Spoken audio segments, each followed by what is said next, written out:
They called him a scavenger. Clay, a worthless piece of meat, incapable of finding a single soul stone. Yet he held in his filthy palm the petrified egg of a spirit beast, for which, on the other side of the universe, they would have given 18 stones.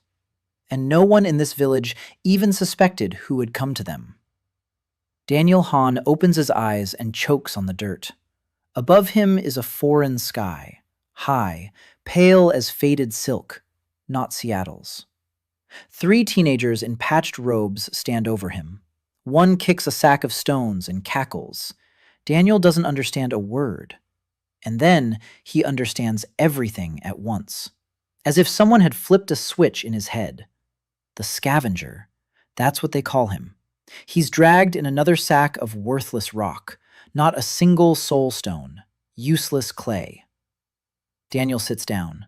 A foreign body, thin arms, scrapes on his wrists, rags for shoes. He looks at his palms and doesn't recognize them. The teenagers laugh. One leans over and throws something that even a pig would find more useful. Daniel looks up. He smiles. It's his professional smile. Warm, slightly guilty, disarming. 12 years behind the auctioneer's gavel have taught him one thing. Smile like that and people will forget why they came to scold you. The teenagers fall silent. Daniel reaches for the bag, pulls out a gray stone, twirls it between his fingers.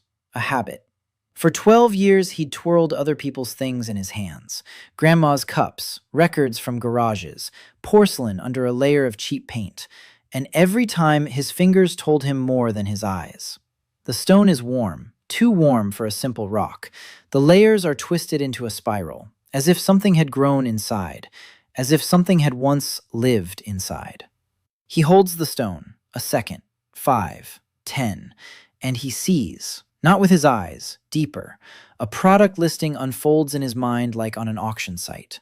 The petrified egg of a spiritual beast, 400 years old, worth nothing in this world, worth 12 to 18 soul stones at the Interdimensional Auction. Daniel blinks. The listing fades. He puts the stone back. He stands up. His knees are shaking. His head is spinning, but inside it's quiet and clear. That's what happens when you find something at a flea market for 20 cents and realize it's worth 20,000. He asks where the market is. The teenagers exchange glances. One taps his temple with a finger. A third points down the path. There is no market. There is the village of Silent Springs, the village elder, a well, 27 households, and not a single soul stone because the Scarlet Phoenix Sect scoops up every last bit. Daniel nods. He slings the bag over his shoulder. He heads down. The village lies in a narrow valley between 2 slopes of Mount Beishan. Gray stone, darkened wood, collapsed roofs. Skinny, angry chickens peck at the ground as if hoping to find something edible in it. Daniel walks down the only street and counts. A habit. At auctions, he always counts first. How many people are in the hall? How many have money? How many came just to gawk? Here, he counts the houses. 24. 4 are abandoned. Old people, children, tired women. No young men. Except for one. A guy in his 20s stands by the well. Straight back, broad shoulders, calluses on his hands aren't from the fields, from a sword. He looks at Daniel as if he were a cockroach, too lazy to crush him, but too repulsed to tolerate him. Daniel takes note. The herbalist lives on the edge of the village. Her house is the smallest, but the neatest. Bundles of dried herbs hang by the entrance. It smells of bitterness and smoke. An old woman sits on the threshold. Her face is like a baked apple. Her eyes are sharp. She doesn't want trash. He replies that he didn't bring any trash.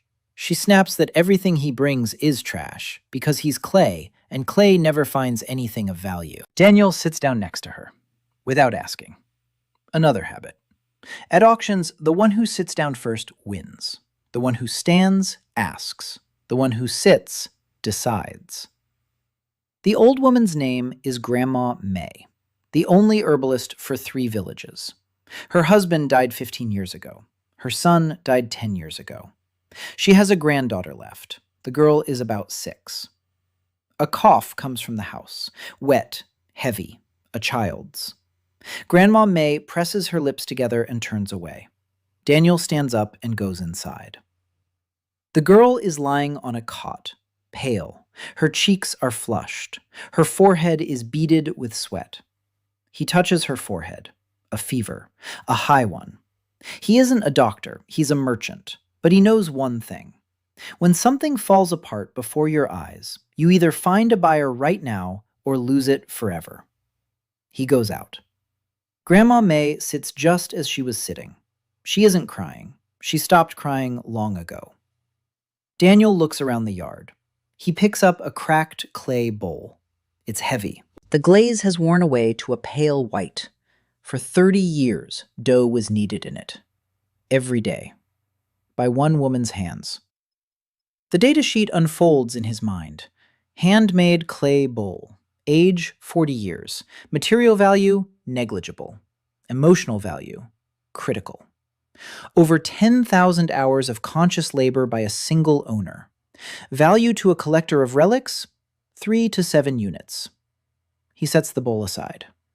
He takes a fragment of a wooden comb from the shelf. His husband's comb. 3 teeth are broken. Then a flat stone with a carved hieroglyph.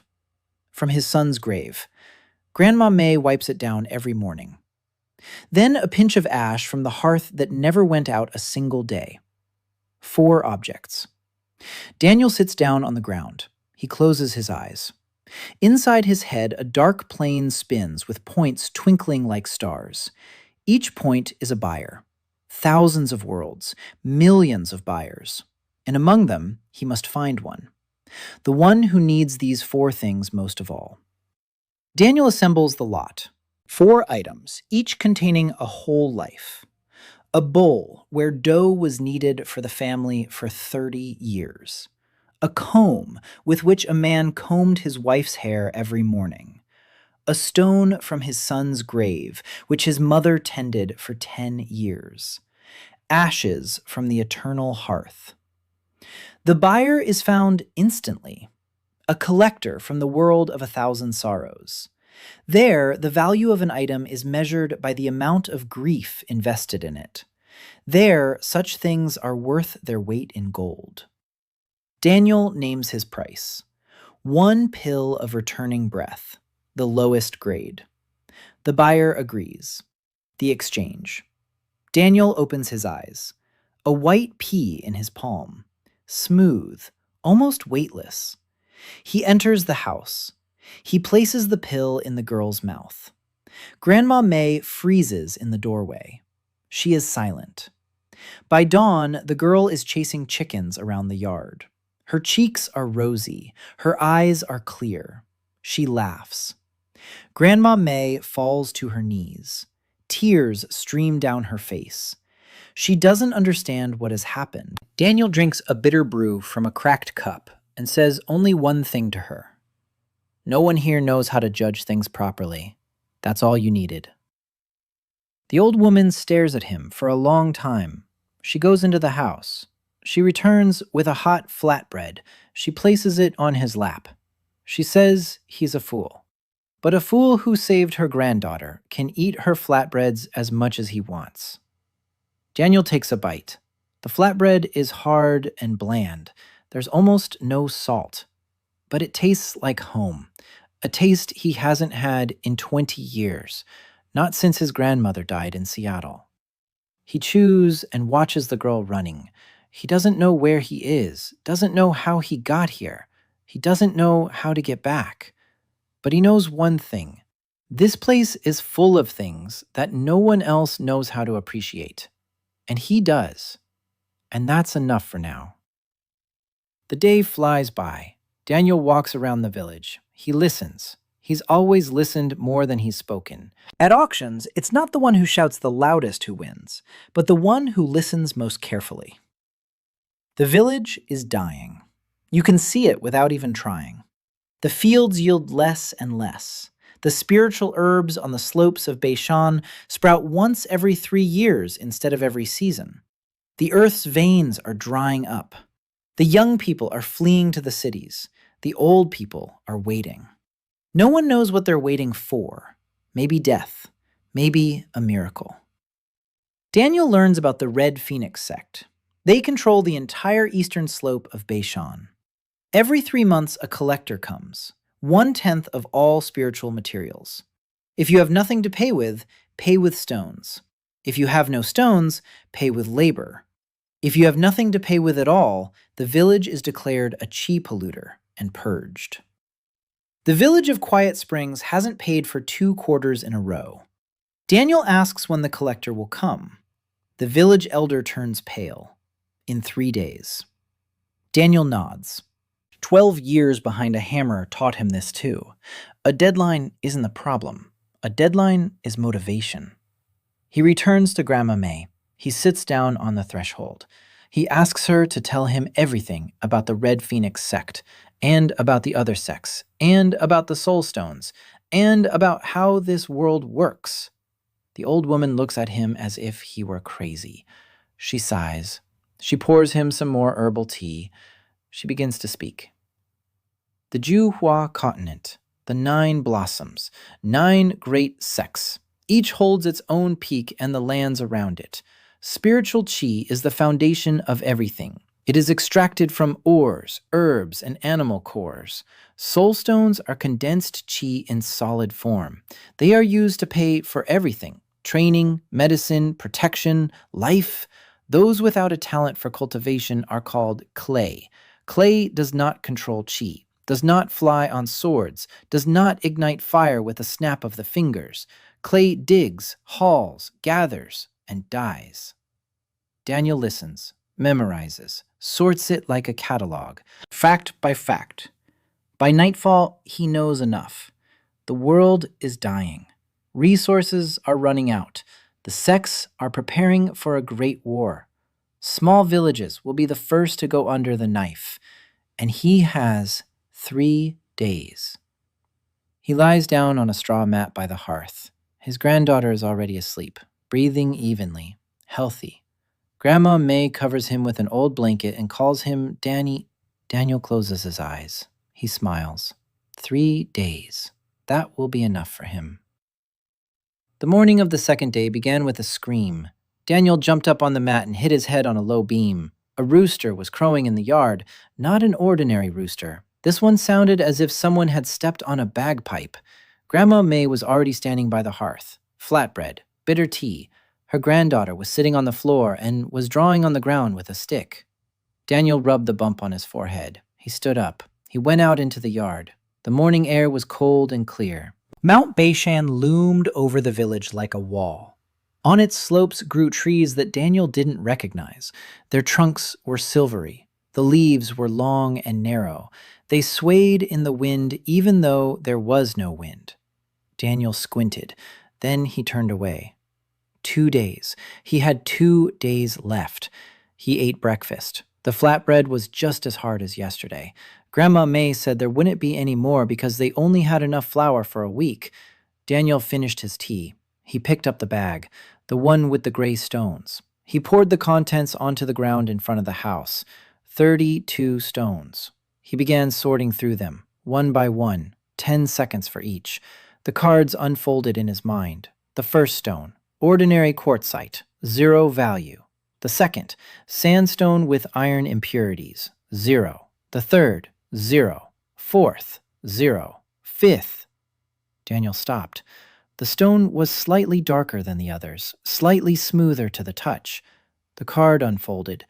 A fragment of fossilized bark from the Tree of 8 Fragrances, approximately 500 years old. The species is considered extinct on the Juhua continent. Low spiritual value in its current condition. Collectible value at auction ranges from 40 to 60 units, with a proper lot description. Daniel set the stone aside. He continued. Of the 32 stones, 4 turned out to be valuable. Petrified bark. The petrified egg he had appraised yesterday, a piece of rock with micro-inclusions of spiritual metal, and a strange, flat stone that turned out to be a fragment of a destroyed seal belonging to an unknown sect. 4 items out of 32, 12.5%.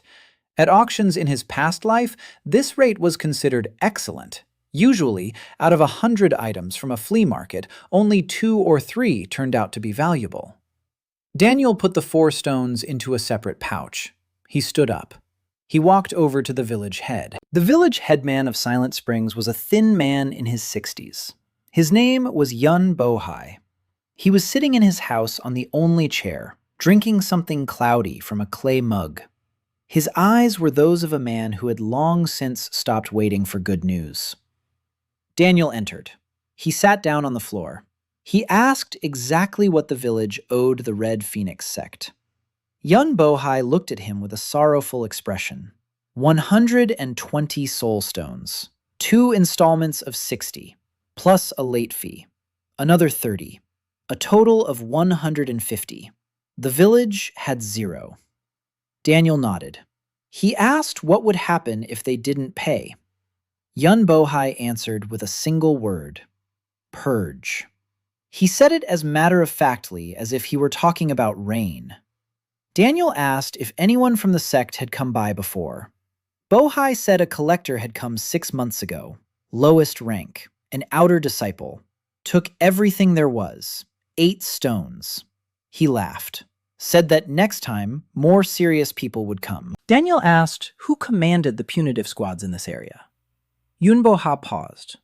Then he said a name: Ho Jimin, Golden Fan, an inner disciple of the Scarlet Phoenix Sect, the son of one of the Ho family's younger branches. Young, arrogant, likes to come in person. Daniel asked why. Yun Bo-ha finished his murky liquid and replied that Ho Jimin likes to watch. Just watch. How houses burn. How people run. Sometimes he doesn't kill anyone. Just stands there with his golden fan and watches. Sometimes he kills everyone. It depends on his mood. Daniel thanked the elder. He went out, stood on the street, thought. He couldn't gather 150 soul stones. The 4 precious stones in his bag were worth between 60 and 100 units at the auction. But the auction doesn't pay directly in soul stones. It exchanges one item for another, of equal value. So he doesn't have to pay the debt. He has to make the debt irrelevant. Daniel went back to Grandma Mei. On the way, he was intercepted by that same guy from the well. Young, broad-shouldered, the calloused hands of a swordsman. His name was Jeong Yeong-ho, the only person in the village with a spark of talent for cultivation. He had left to join the small Silver Crane Sect. He studied there for 2 years. He came back.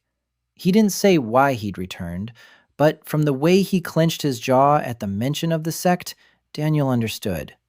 He'd been expelled. Jeong Yeong-ho blocked his path. He asked what Daniel had given Grandma Mei's granddaughter last night. Daniel replied that it was medicine. Jeong Yeong-ho asked where he'd gotten the medicine. Daniel said he'd found it. Jeong Yeong-ho grabbed him by the collar of his robe. He pulled him close. He said that if a trash collector steals, he'll personally tear his arms off, because one thief could get the whole village wiped out. Daniel didn't struggle.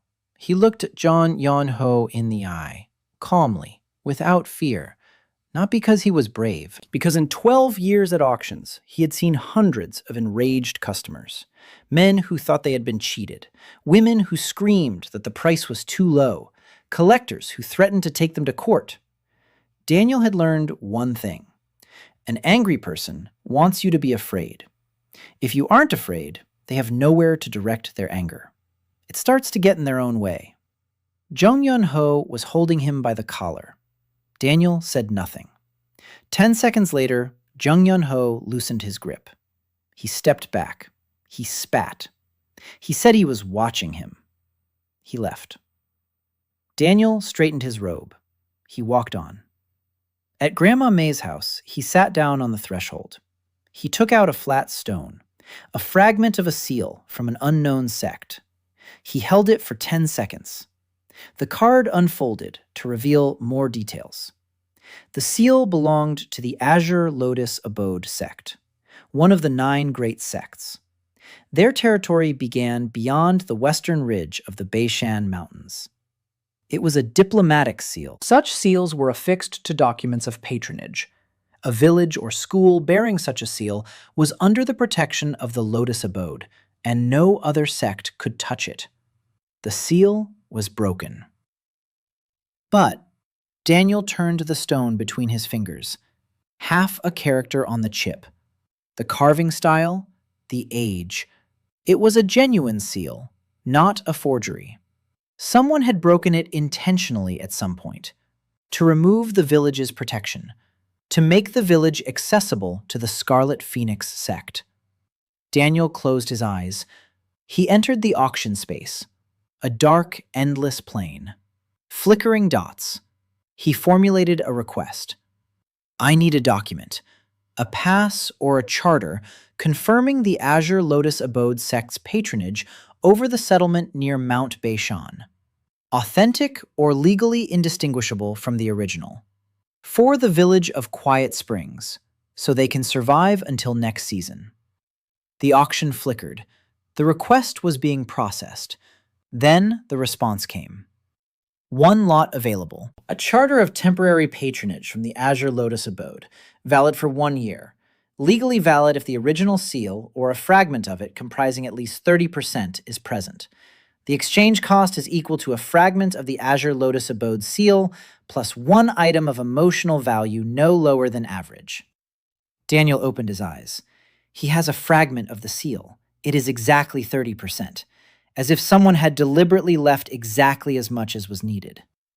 The second item, an item of sentimental value. Daniel sat on the threshold and thought. Grandma Mei came out of the house. She handed him a cup of herbal tea, hot, bitter. He took the cup with both hands, sat for a while, then stood up. He walked to the ravine where he had woken up yesterday. The place was unremarkable, a hillside, rocks, mud, grass. But Daniel knelt down. He ran his hand over the ground. This was where he had opened his eyes to this world. This was where his second life had begun. He scooped up a handful of dirt, clenched it in his fist, closed his eyes. 10 seconds. A card, soil from the rebirth site of the auction carrier. Spiritual value, 0. Emotional value, high. Symbolic value, unique. Daniel smiled. It'll do. He sat right down in the mud, closed his eyes, entered the auction, listed the lot. A fragment of the seal of the Azure Lotus Abode and a handful of soil from the place of rebirth, for the village of Quiet Springs, so they might be safe for at least a year. The exchange took place instantly. When Daniel opened his eyes, a scroll lay on his lap. Thick, ivory-colored paper, a blue seal with a lotus, the text written in elegant calligraphy. A charter of temporary protection. Day 3 began with silence. Not the usual morning silence, but a different kind. Heavy, sticky. The village knew they would come today. Daniel left Grandma Mei's house at dawn. Fog was creeping across the valley. Mount Beishan was hidden behind a white veil, and only its peak jutted out like the tip of a spear. The street was empty. The doors were shut. The shutters were boarded up. People sat in their homes. 24 courtyards. 20 of them inhabited. About 70 people in them. Old people, children, women, and one former disciple of the White Crane Sect who stood by the well with a sword at his belt. Jeong Yeong-ho. He didn't move. He stood right in the middle of the village, feet shoulder-width apart, hand on the hilt, a stony face. Daniel approached him, said good morning. Jeong Yeong-ho didn't answer. Daniel said that when the squad arrived, there was no need to draw his sword. Jeong Yeong-ho turned his head. He looked at him as if he had spoken in the language of fish. Daniel said he had a plan. Jeong Yeong-ho asked what kind of plan a lump of clay could have. Daniel took a scroll from his bosom. He unrolled it. He showed it to him. Jeong Yeong-ho read it. He turned pale. Then he blushed. Then he turned pale again. He asked where it came from. Daniel rolled up the scroll, put it back, said it didn't matter. What mattered was that when Ho Jimin appeared, they had to let Daniel speak. Just speak, no swords. Jeong Yeong-ho was silent for a long time. Then he nodded, once, briefly, as if that nod had cost him all his strength. Daniel stepped back. He sat down on the porch of the village headman's house. He took one of the remaining precious stones out of his bag, the petrified bark of the tree of 8 fragrances. He twirled it between his fingers. He waited. They arrived around noon. First, a sound, the rhythmic clatter of hooves, not horses, something else, heavier. Then a smell, burnt, metallic.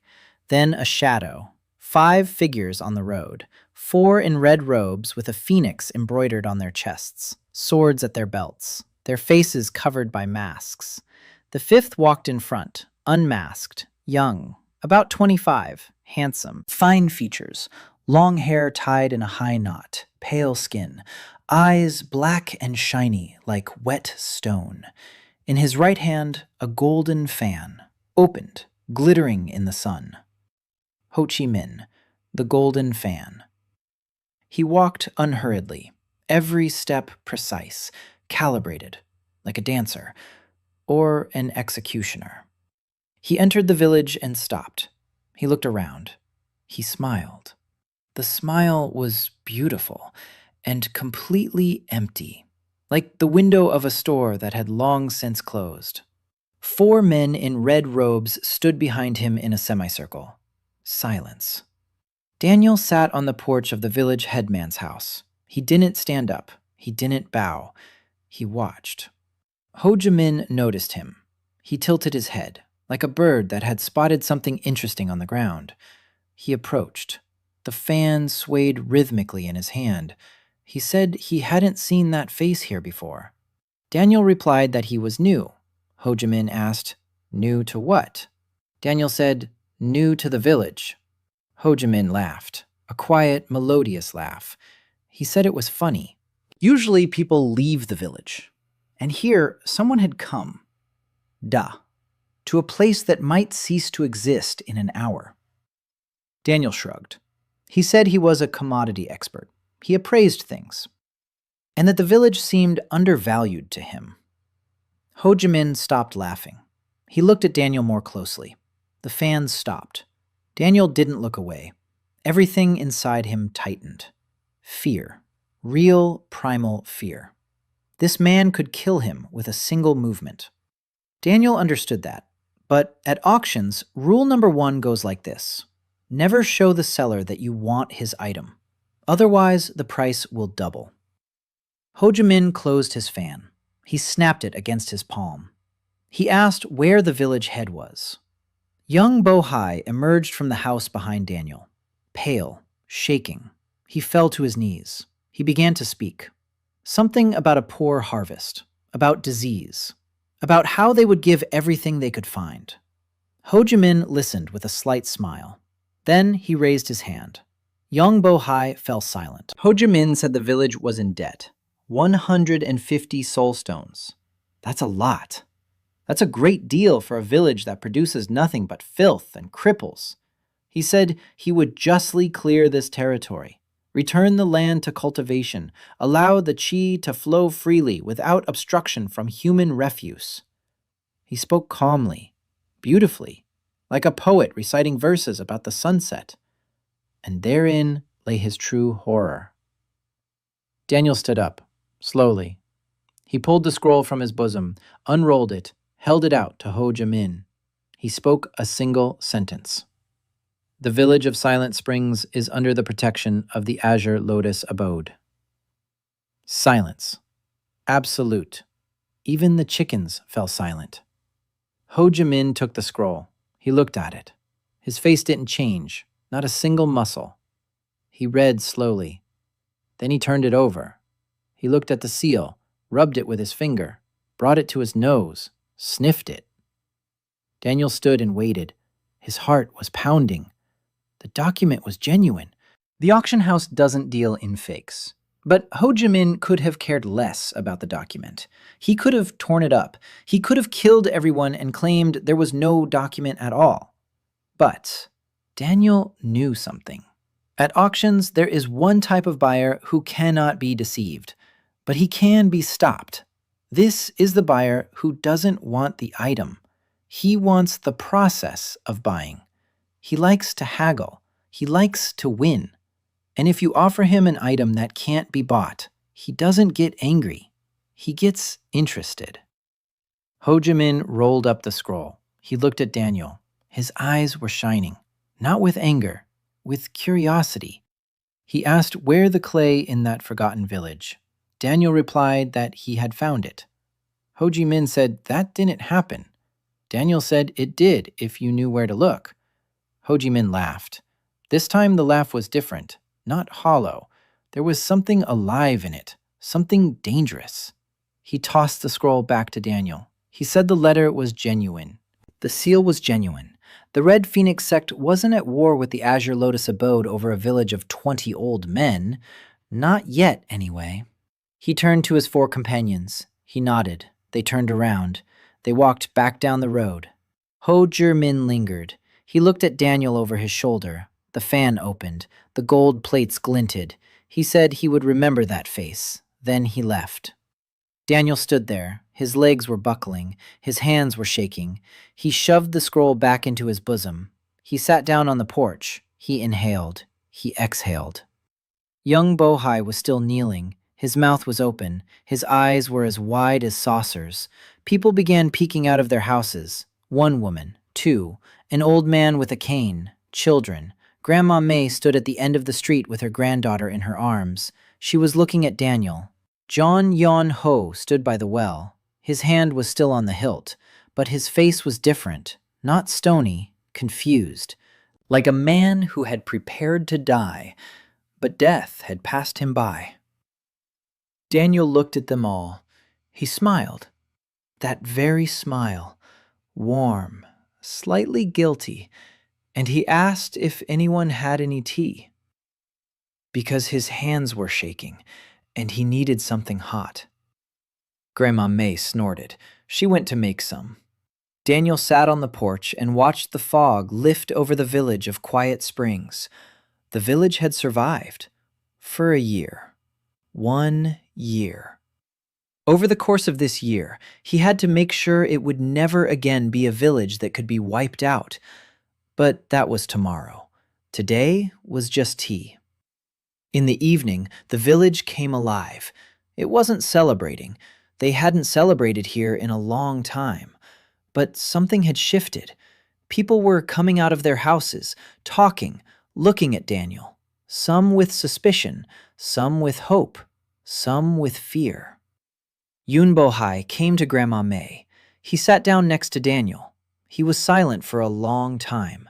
Then he asked who he was. Daniel said he was a commodity expert. Young Bohai said he didn't know that word. Daniel said it was a person who looks at things and tells how much they're worth. Young Bohai asked how much this village was worth. Daniel looked at him, then at the houses, at the mountain, at the children playing in the street for the first time in a week. He said he didn't know yet, but he was going to find out. On the 4th day, Daniel started working. Not the way the villagers worked, not in the fields, not in the quarry. He worked with his eyes and hands. He got up before dawn. He took an empty sack. He went to the slope of Mount Beishan, alone. Grandma Mei said it was dangerous to go up the slope. There were spirit beasts there, small but vicious. Mountain rats with stone teeth, snakes that spit acid. Daniel said he would be careful. Grandma Mei said that caution doesn't save you from stone teeth. Daniel went anyway. The slope began about 50 paces from the outermost houses. Silver trees, the very ones that swayed without wind. Daniel approached one. He placed his palm on the trunk. 10 seconds. Card, moon tree, a common species in the spiritual highlands of the Juhua continent. The wood has no spiritual value. The bark has a mild calming effect when brewed. The leaves are useless. The roots are deep and absorb residual qi from the soil. Market value at the auction, 0. Daniel removed his hand. He moved on. He spent 4 hours on the slope. He touched everything in sight: stones, grass, soil, snags, mushrooms on dead tree trunks, moss, bones of small animals, feathers. He moved as if in an antique shop, methodically, row by row, shelf by shelf. Of the more than 200 items he had assessed that morning, 11 turned out to be valuable. 3 mushrooms that looked like ordinary toadstools, but turned out to be spores of the Thousand Dreams mushroom, a rare alchemical ingredient. 2 stones with flecks of spiritual metal. 1 root that stuck out of the ground like a dry stick, but turned out to be the root of the grass of the forgotten dawn. Dried, it was worth very little. But if soaked in water with moon dust, it became the base for mid-tier pills. 4 feathers from some kind of bird. Daniel hadn't seen the bird itself, but the feathers lay at the foot of the cliff. The auctioneer identified them as feathers of the twilight pheasant, a bird considered extinct in this region. The feathers themselves were worth little, but for a collector from a world where birds didn't exist at all, every feather was like a work of art. And a single bone fragment, large, thick. The auction house identified it as a fragment of a mountain ox rib. The beast had gone extinct 100 years ago. The bone was imbued with residual qi. In the right hands, it could be carved into a comb or a hairpin that would slowly replenish its owner's qi over the course of several years. Daniel gathered everything into a bag. He returned to the village by lunchtime. He sat down by Grandma Mei's house. He laid out his finds. He began to think. Just sell everything at the auction and get food. That's an option, but a bad one. The sack of grain will run out. A pill will cure 1 person, and then what? No, he shouldn't sell it. He needed to create a system. At auctions, Daniel had seen how small stalls became big ones, not because they had 1 expensive lot, but because they had a steady stream. 10 cheap lots every day bring in more than 1 expensive one once a month. The village needs a steady stream, but the villagers don't know how to see value. They walk along this slope every day and see only rocks and grass. So we need to teach them, or at least show them. Daniel called Grandma Mei. He laid out his finds in front of her. He showed her the mushrooms. He asked if she knew what they were. Grandma Mei looked at them. She said it was a toadstool, poisonous. Children sometimes eat them and then get sick. Daniel said it wasn't a toadstool. It was the spore of the Thousand Dreams mushroom, an alchemical ingredient. In a proper apothecary, they'd give 3 soul stones for a single mushroom like this. Grandma Mei looked at the mushroom, then at Daniel. She'd that he was lying. Daniel said he wasn't lying. He showed her the root. Grandma Mei said it was just a dry stick. Daniel said it was the grass of the forgotten dawn. If you know how to process it, you can make a base for medicines. Grandma Mei was silent. She looked at the items laid out. Then she said quietly that her son was used to say the same thing, that the mountain was full of valuable things, that you just had to know where to look. A mountain rat killed him later when he climbed too high. Daniel was silent for a moment. Then he said he wouldn't climb too high, but he needed help. He needed someone who knew the mountain, someone who knew the trails, someone who could walk the slope every day and gather whatever Daniel pointed out. Grandma Mei said there were some kids, teenagers, the very same 3 who had laughed at him in the ravine. They climb the mountain every day like goats. They know every rock. Daniel nodded. He called the teenagers over. They approached warily. The leader of the group was a 14-year-old boy named Peng, skinny, quick, shifty eyes. A typical from the streets. In another life, he would have been running through the alleys of Seattle, stealing gum from stores. Here, he ran up the mountain, looking for anything that glinted. Daniel sat down in front of the 3 teenagers. He showed them the mushrooms. He showed them the feathers. He showed them the stones. He explained that he would pay for every item they brought that turned out to be valuable. Pay with food, for now. Peng asked why they should trust him.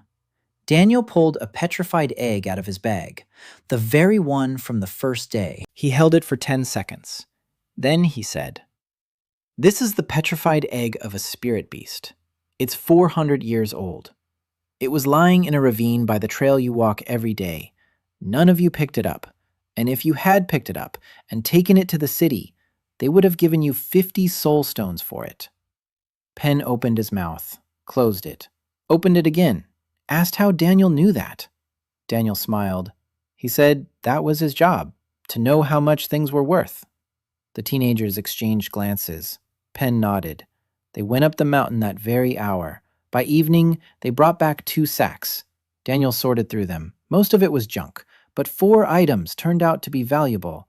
Another mushroom spore, 2 stones containing spiritual metal, and a dried flower that the auction house identified as the last flower of the ice camellia, a plant that blooms once every 40 years. The dried flower itself was worth very little, but Daniel knew something. At auctions, there is the concept of provenance, the history of ownership. A painting is worth 1,000. The same painting, with a document stating that it hung in the living room of a famous writer, is worth 10,000. The same painting with a story about how the writer bought it from a street artist in the rain in Paris is worth 100,000. The object plus the story equals value. Daniel closed his eyes. He entered the auction. He described the lot, the last ice camellia flower, picked on the slope of Mount Beishan in a village on the brink of extinction. The flower was plucked by a 14-year-old boy who didn't know what he was holding in his hands. To him, it was just a pretty flower for his mom. His mom died 2 years ago. A buyer was found quickly, not from the world of 1,000 sorrows, from another world, the world of eternal gardens. There, flowers never wilt. There, a withered flower is a paradox, an impossible thing. They were ready to pay. Daniel named his price. A sack of white millet seeds, a grain resistant to poor spiritual soil. Harvest in 2 months. 1 sack could sow the entire village field. The exchange took place. Daniel opened his eyes. The sack stood before him. Heavy, full. The grains white and round as pearls. Grandma Mei saw the sack. She approached, reached out her hand, scooped up a grain. She looked at Daniel. Her lips trembled. She asked what it was. Daniel said it was the future. They would sow the field. In 2 months, the village would have its own harvest. Grandma Mei dropped to her knees. Not before him, before the sack.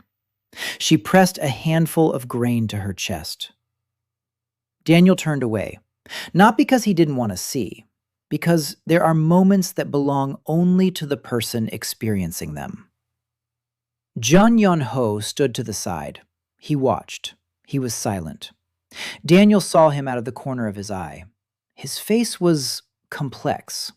Not angry, not grateful, something in between. Like a man who spent his whole life building a wall and then saw someone simply walk around it.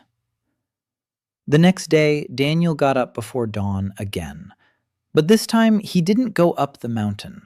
He sat down by Grandma Mei's house with 3 teenagers. He laid out all the valuable finds from the past 2 days in front of them. He explained each one. He showed them how to distinguish the spore of the Thousand Dreams mushroom from a common toadstool. By smell, the spore smells like burnt honey. By color, if you look at it against the light, you'll see a faint bluish haze. By weight, the spore is lighter than a toadstool because inside it isn't pulp but a void filled with dormant qi. He showed them how to identify stones with spiritual metal.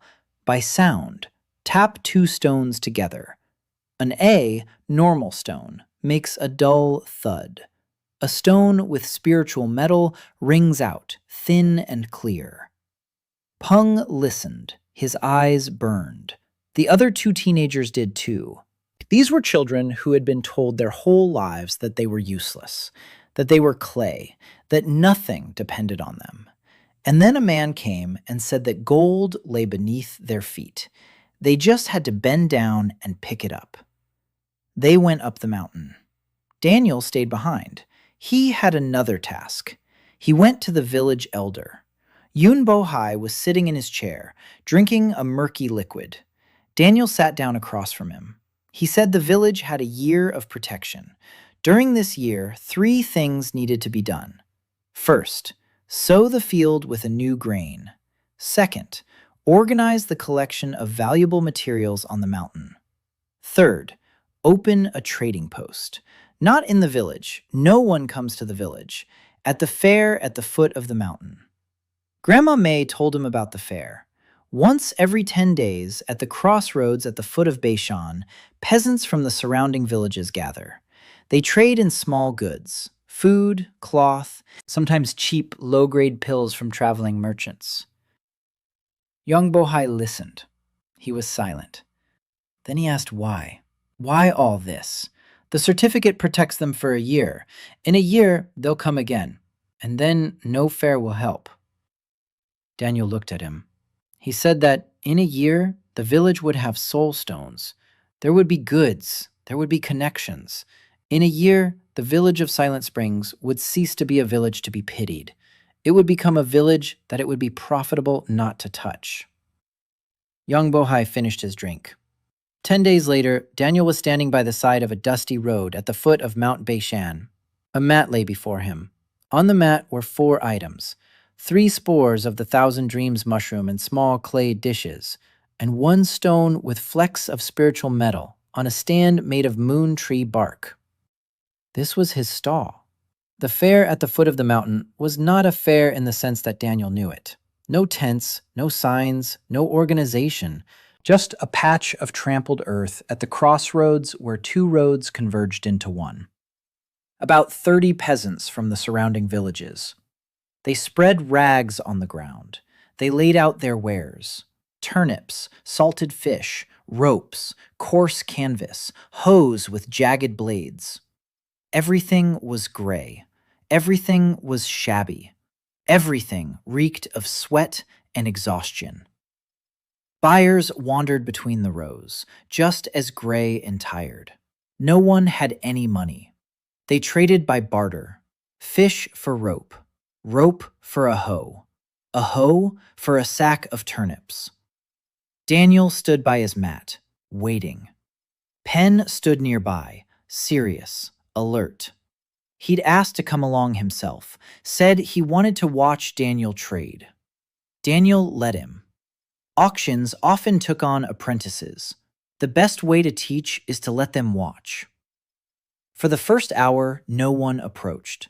Daniel wasn't worried. At any auction, the first hour is quiet. People walk around, look, take a closer look, make up their minds.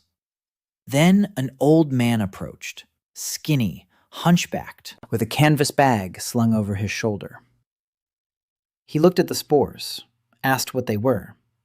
Daniel said they were spores of the Thousand Dreams mushroom, an alchemical ingredient. The old man asked why he would need an alchemical ingredient. He wasn't an alchemist, he was a carpenter.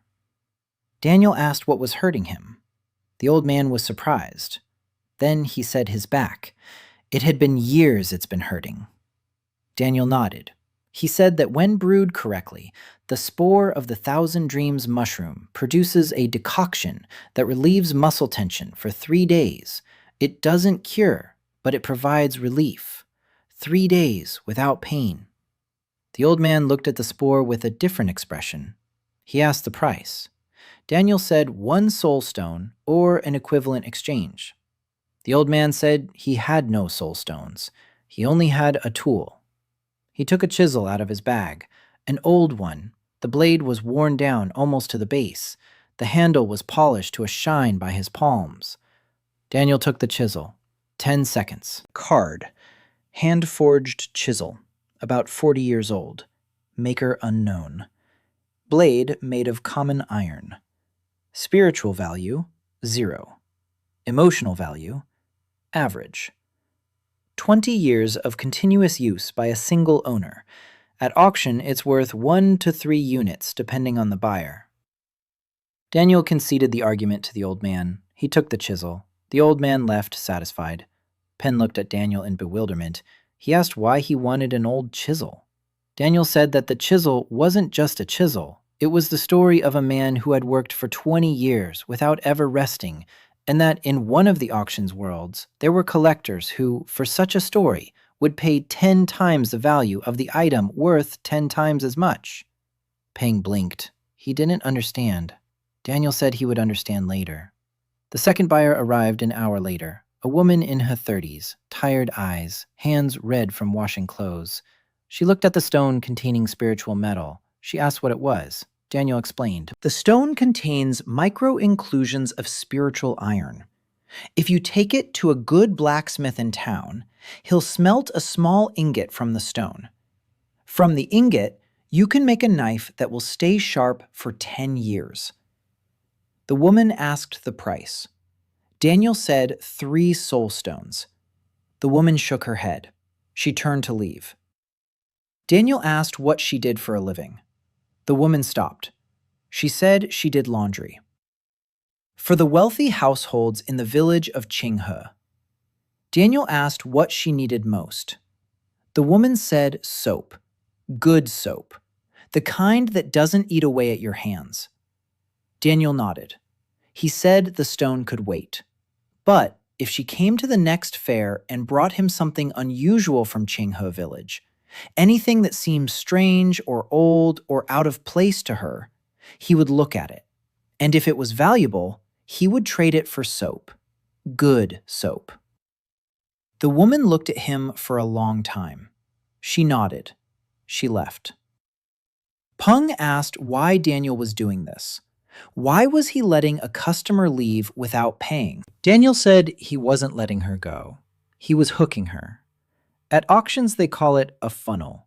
A person who leaves with a promise to return will come back 9 times out of 10. And when they return, they won't come to the counter. They'll come to the man. And people trust the man more than they trust the counter.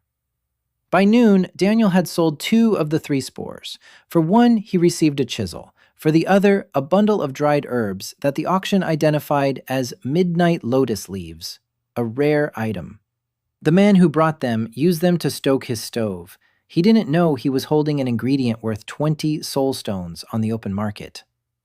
Daniel kept the 3rd spore, not for sale, for Grandma Mei. Her joints ached every morning. 3 days without pain? It's a small thing, but Daniel knew small things are what build trust. And he did something else, too. He walked around the fair. He looked. He listened. He touched things on other people's stalls. He didn't buy anything. He just talked to people, asked what it was, where it came from, how long they'd had it. The farmers eyed him askance. Some answered, some brushed him off. But Daniel wasn't offended. At auctions, the first 100 contacts are always like that. 90 say no. 10 say maybe. 1 says yes. That one is worth all 99. He found his one by evening, a middle-aged woman with a basket of dried herbs. An herbalist from a neighboring village. Not as experienced as Grandma Mei, but knowledgeable.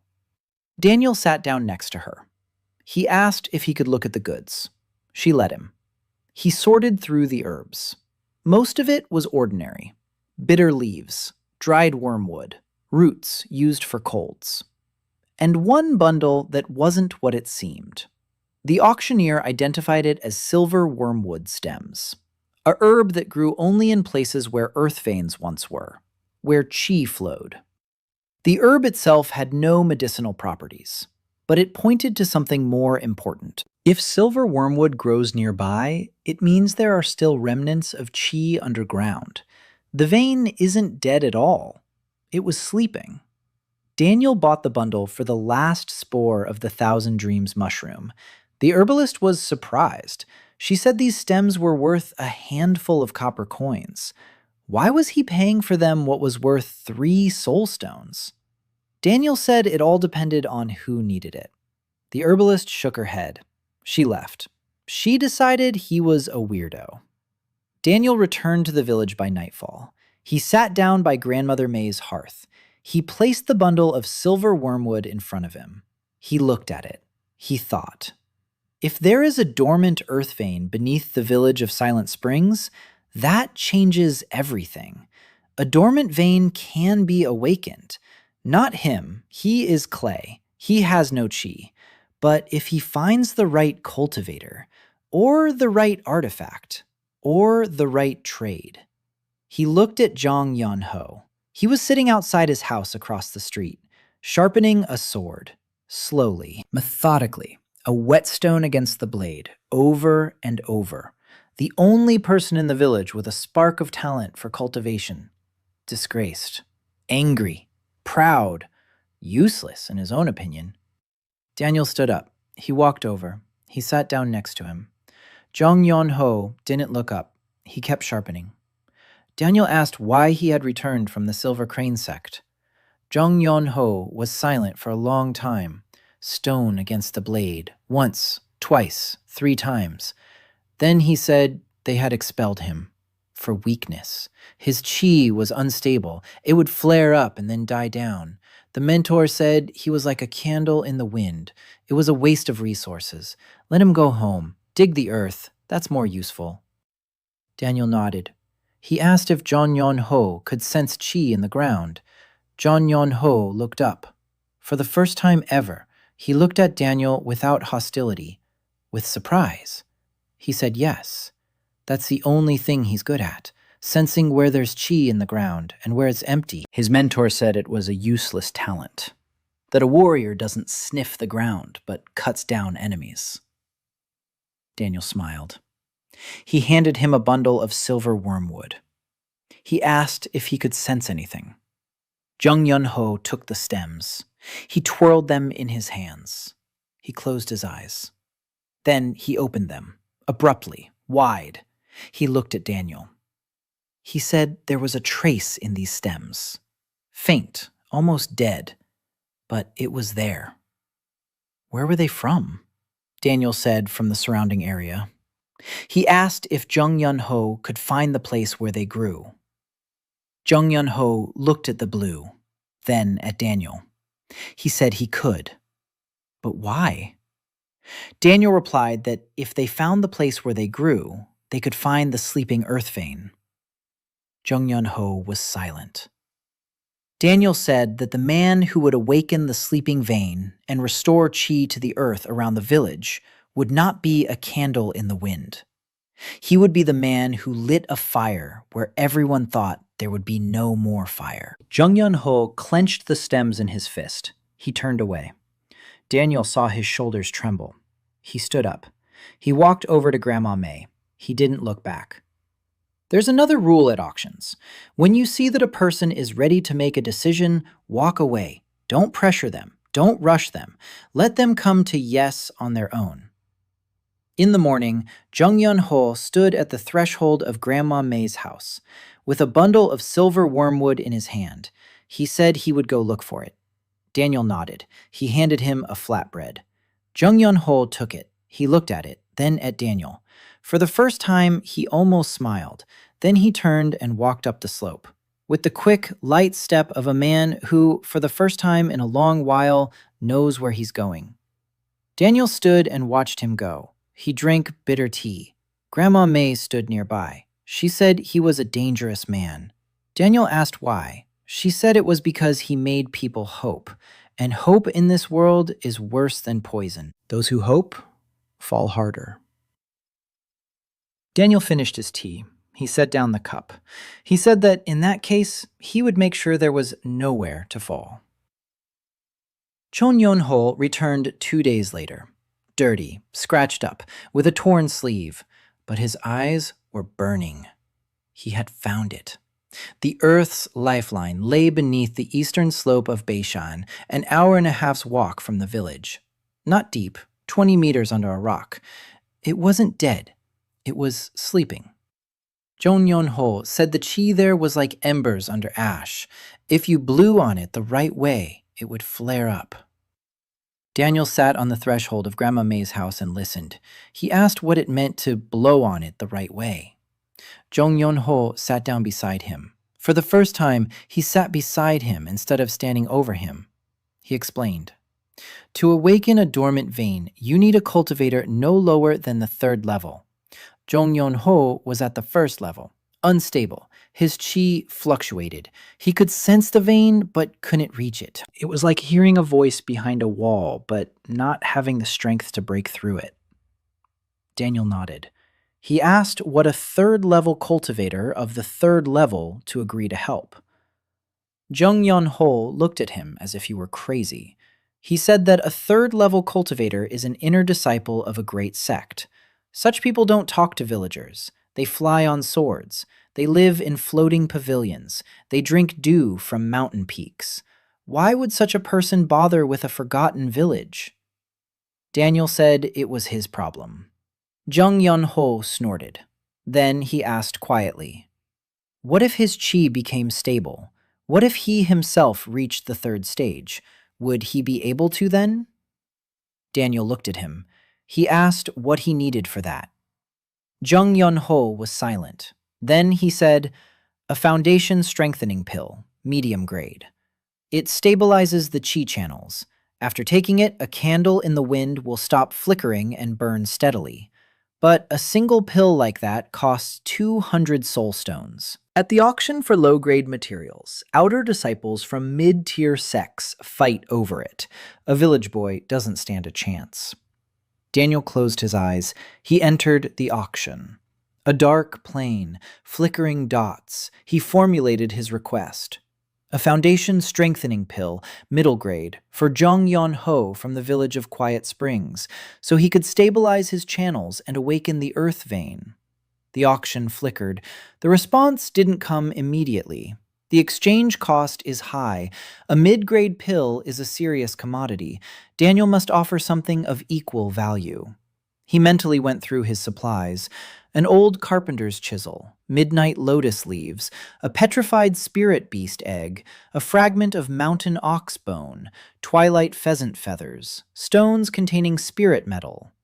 Individually, each item was worth less than 200 units, but Daniel knew something the cultivators of this world did not. He knew what not a set of things, but a collection, bound by a shared history, united by meaning. A single stamp is worth a penny. A collection of 50 stamps with a common theme is worth 1,000. Because a collection is more than the sum of its parts, he redefined the lot. A collection of 7 items. The lot's title, Voices of the Dying Mountain. The petrified egg of a beast that was never born. The feathers of a bird considered extinct. The bone of a bull that no longer exists. The chisel of a man who carved 20 years of his life away on a tree. The leaves of a lotus used for kindling, unaware of their value. 2 stones containing metal that no one can see. Each item is a voice, the voice of a mountain slowly losing all life. Together, they tell a single story, the story of a place that has been forgotten. For a collector, for a museum, for an archive, for someone who collects not things, but testimonies. The auction flashed brighter. A buyer was found. A keeper from the world of the infinite library. A world where they collect not artifacts, but stories. Every collection with a story becomes a book on a shelf.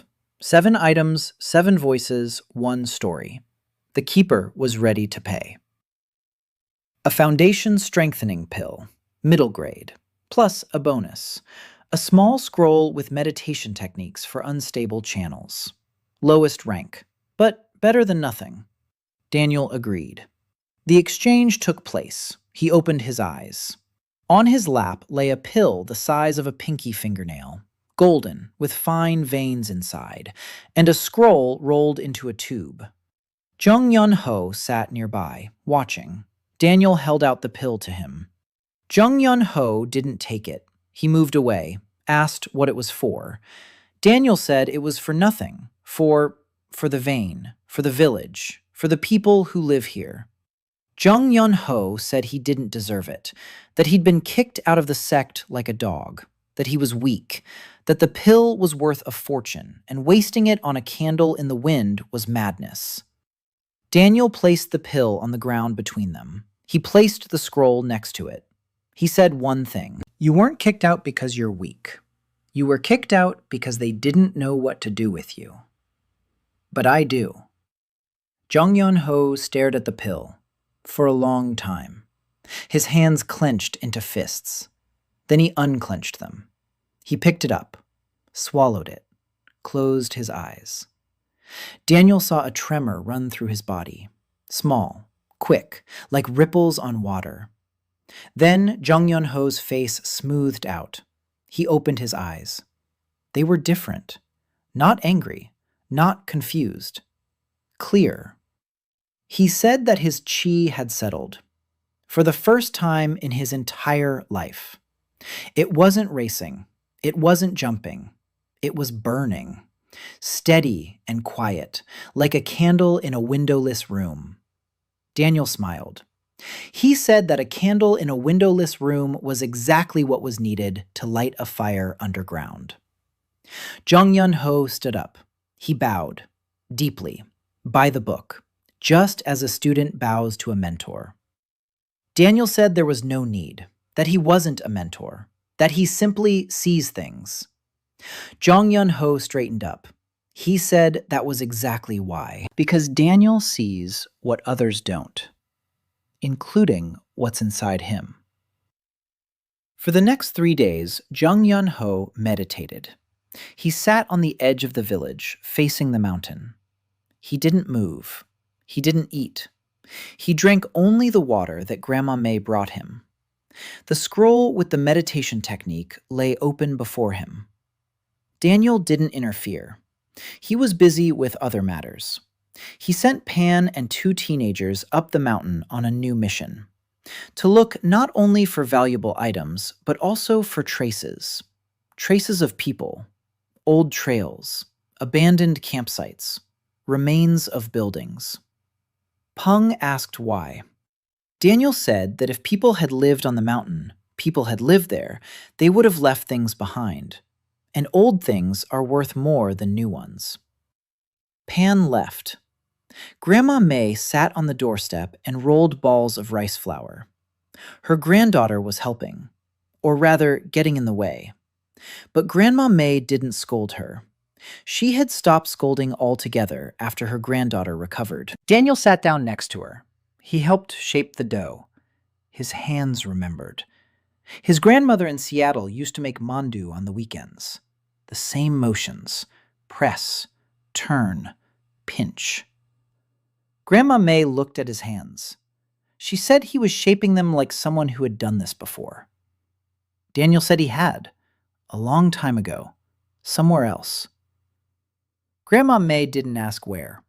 She didn't ask questions about his past. Maybe because she knew she wouldn't like the answers. Maybe because she didn't care. The main thing was that he was here, that he had helped, that her granddaughter was alive. The rest could be left at the door. By evening on the 3rd day, Jeong Yeong-ho got up. He came to Daniel. He said he was ready. His qi was stable.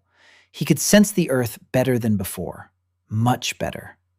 The pill hadn't just stabilized his meridians, it had expanded his perception. Before, he could sense qi in the ground within 5 steps of him. Now, within 50. He can feel the vein. He can try to awaken it, but he's not sure he has enough strength. The 3rd stage is far away. He's at the 1st. Stable now, but the 1st. Daniel asked if he could help. Jeong Yeong-ho asked how. Daniel said he didn't know yet, but he knew one thing. One person is one candle. But if you gather 10 candles in one place, there will be enough light. Jeong Yeong-ho didn't understand. Daniel said he'd think about it until morning. That night, Daniel lay there staring at the ceiling. He was thinking. He needed a 3rd stage cultivator, or a way to temporarily strengthen Jeong Yeong-ho, or another path to the vein. At auctions, when you don't have the budget for the main lot, you don't walk away. You look for a workaround. You buy 3 small lots that together add up to the same as one large one. In the morning, he woke up with an idea. He went out into the courtyard. He found Jeong Yeong-ho. He asked if the man could channel someone else's qi, not his own. Jeong Yeong-ho thought for a moment. He said that in theory, yes. If someone gave him their qi, he could channel it into the ground, like a conduit. But who would give it? There were no cultivators in the village besides him. Daniel said there were no cultivators. But qi exists in every living thing, even in clay. It's just that clay doesn't know how to control it. But if the qi were extracted... Grandma Mei approached. She listened. She said that in the old days, the villagers would gather in a circle and sing, and that after they sang, the earth yielded a better harvest. The old folks said it was superstition, but Grandma Mei remembered. When she was little and the village sang, the fields were green. Daniel looked at her, then at Jeong Yeong-ho, then at the village. 20 households, 70 people, each of them clay. Each carries a tiny spark of qi within them, uncontrollable, useless by the sect standards. But if you gather 70 sparks and channel them through a single conduit... Daniel closed his eyes, entered the auction, formulated a query not for an object, but for information. Does a technique or ritual exist that allows a group of people without cultivation skills to combine their qi and transmit it to a single conduit? The auction replied, it exists. The ritual of the common hearth, an ancient practice of the Heshan civilization, lost 3,000 years ago. The cost of the information is one item related to communal labor. Daniel opened his eyes. He stood up. He walked to the well in the center of the village. He placed his hand on the stone rim. 10 seconds. Card. Well. Approximately 120 years old. Dug by the joint efforts of the residents of the village of Silent Springs. The stones were laid by hand. Each stone bears the marks of dozens of hands. High emotional value, unique symbolic value. Daniel chipped off a small piece from the edge of the well, the size of a fingernail. He logged into the auction. He listed it. A fragment of the well that had provided water to an entire village for 120 years, dug up by their collective hands, for the village of Quiet Springs, so they could do something together again. The exchange took place. In his palm lay a thin wooden plaque with symbols burned into it, instructions for the ritual of the common hearth. Daniel read it again, smiled. Simple. Surprisingly simple. People stand in a circle. They join hands. One of them is the conductor. He stands in the center. The rest breathe in unison. They sing. Any song. The main thing is together. Qi merges, flows toward the center. The guide directs it into the ground. No third stage is needed. All that's needed is the first stage and 70 people who are ready to breathe together. Convincing 70 people to stand in a circle and sing turned out to be more difficult than deceiving the punitive squad of the great sect. Daniel started with the village elder. Yun Bohai listened. He shook his head. He said the people wouldn't go. Not because they don't want to, because they're afraid. Anything related to qi is the sect's business. If the sect finds out that the villagers are trying to work with qi without permission, they'll be wiped out faster than for debts. Daniel said this isn't cultivation. It's singing. Yun Bohai said the sects don't see the difference. Daniel said the cults wouldn't find out because the sleeping one lived underground, an open-air ritual, no flashes of light, no energy pillars, just people standing in a field and singing. Yun Bohai was silent for a long time. Then he said he'd talk to the people, but he didn't promise anything. Daniel nodded. He went to Grandma Mei, sat down next to her, asked what songs they sang in the village. Grandma Mei looked at him. Her eyes grew soft, distant. She said they used to sing a lot. The song of the first rain, the song of the autumn bonfire, the song of the long night. They don't sing now. They haven't sung in a long time. Why sing if there's no one to sing to? The young ones have left. The old ones are tired. The children don't know the words. Daniel asked if she remembered the words. Grandma Mei snorted. She said she remembers everything. She remembers how her mother sang by the well, how her father sang in the field, how her husband sang to her when they were young. Memory doesn't fade. It just stays silent when there's no one to listen. Daniel said there was someone now.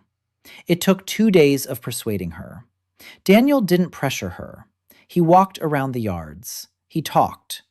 Not about the song, not about the vein, about other things. He asked who was sick with what, whose things were broken, who needed what. For the old man with bad knees, he got some ointment through the auction. He traded a pebble of spiritual metal for a jar of pain-relieving balm from a world where herbalism is more advanced than here. For the woman whose roof was leaking, he didn't fix anything. He just told Pen and the teenagers. They climbed up and fixed it. With their hands, without chi. No auction, just 3 boys with a hammer and a bundle of straw. He couldn't help the child who hadn't spoken since birth. The auction assessed the problem as damage to the vocal cords. The treatment cost more than everything Daniel had earned in 2 weeks. But he sat down with the child, in silence. He drew with a stick on the ground, circles, squares, flowers. The child watched. Then he took the stick and drew his own flower, crooked, with 7 petals. The child's mother stood in the doorway, crying. Daniel didn't promise anything, but people saw. He walks, he listens, he helps however he can, and he asks for nothing in return. Or rather, he does ask, one thing, to come to the field behind the village in the evening and stand in a circle. On the 3rd evening they came.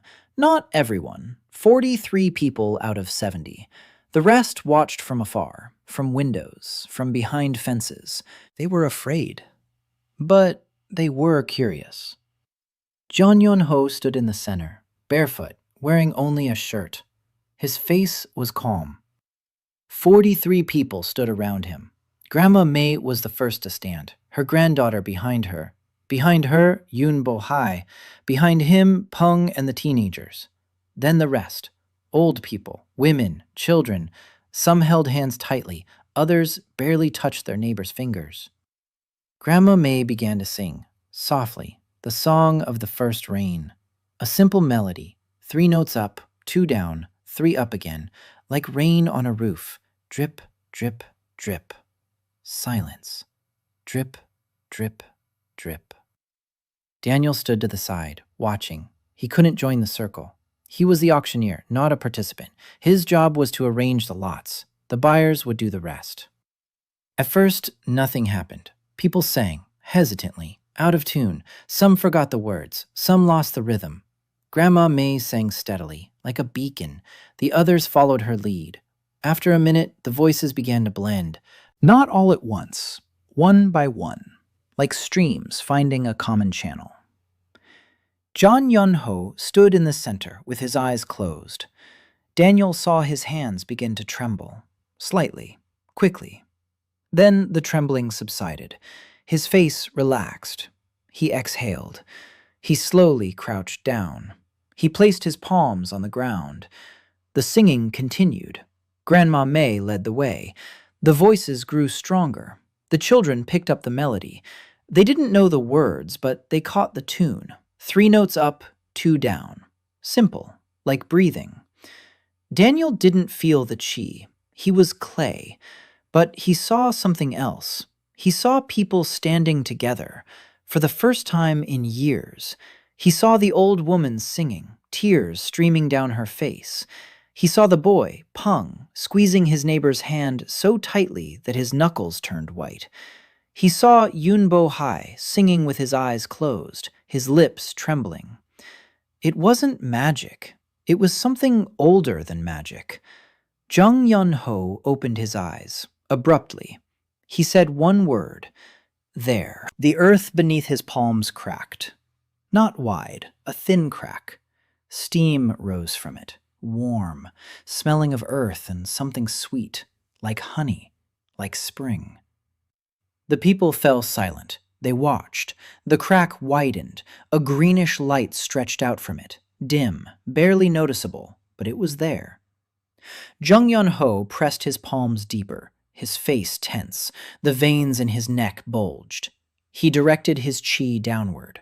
43 sparks merged into one, threw himself into the ground. The light in the crack flickered. Then it became steadier, brighter. The greenish glow spread across the ground like water. It flowed from the crack in all directions, slowly, beneath the earth. People felt warmth beneath their feet. A woman gasped. A child laughed. An old man took a step back, then returned. The glow reached the edge of the field and stopped. Jeong Yeong-ho put his hands together, fell onto his back. He was breathing heavily. Sweat was pouring off him, but he was smiling. For the first time in all the time Daniel had known him, he was truly smiling. Daniel walked over, sat down beside him, asked if it had worked. Jeong Yeong-ho said that the spirit had awakened. Not completely, maybe a quarter of the way, but she had woken up. Qi was flowing, slowly, in a thin stream, but it was flowing. In a month, the field would begin to yield crops. In 3 months, the spiritual herbs on the hillside would start to grow faster.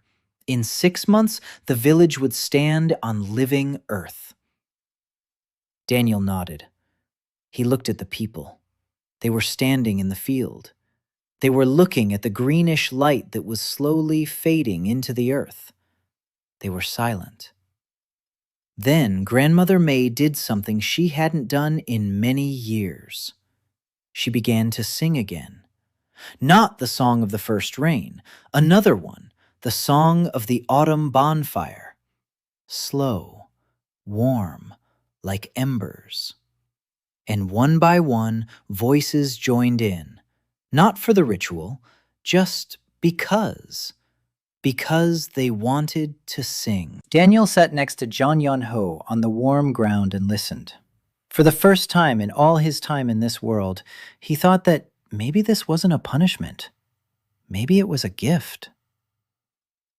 The next morning, the village was different. Not on the outside. The houses were the same. The roofs were the same. The chickens were the same. But the people walked differently. More upright, faster. They spoke louder. 3 old men who hadn't left their houses in weeks came out into the yard. They sat on a bench by the well. They sat and talked. It didn't matter what about. What mattered was that they were sitting together. Daniel watched. He counted. That was a habit too. Counting not just things, but people, their moods, their movements. At auctions, it's called reading the room. When the room comes alive, the bidding goes up. The village had come alive. It was time to raise the stakes. A month had passed. The field had turned green. The white millet had grown 3 handspans tall. The stalks were sturdy. The leaves were broad. The grain was gaining weight. Grandma Mei walked along the rows every morning. She touched the stalks. She sniffed the earth. She said the earth smelled different, more alive, like before. Like in her childhood. The village was bustling. Peng and the teenagers went up the mountain every day and returned with sacks. Daniel sorted through them. He assessed them. He set aside the valuable items. The stockpile grew. Mushroom spores, stones with metal, herbs, bones, feathers. Once, Peng brought a clay shard, small, dirty, with chipped edges. Daniel took it in his hands. 10 seconds. The card turned over and he froze. A shard from a ritual bowl of the Heshan civilization. Approximately 3,000 years old. High spiritual value. Unique historical value. Item not subject to exchange. The reason is directly related to the auction. Daniel turned the shard over. On the inside was a symbol, a circle with 2 dots inside, the same symbol that had flashed at the edges of the auction space when he closed his eyes. The symbol of the civilization that had created his gift. He tucked the shard into his shirt. Penn said it was just an old pot, nothing of value. Penn believed him. Daniel didn't believe himself. 3,000 years. The Heshan civilization. People who didn't fight for the sea, but traded it.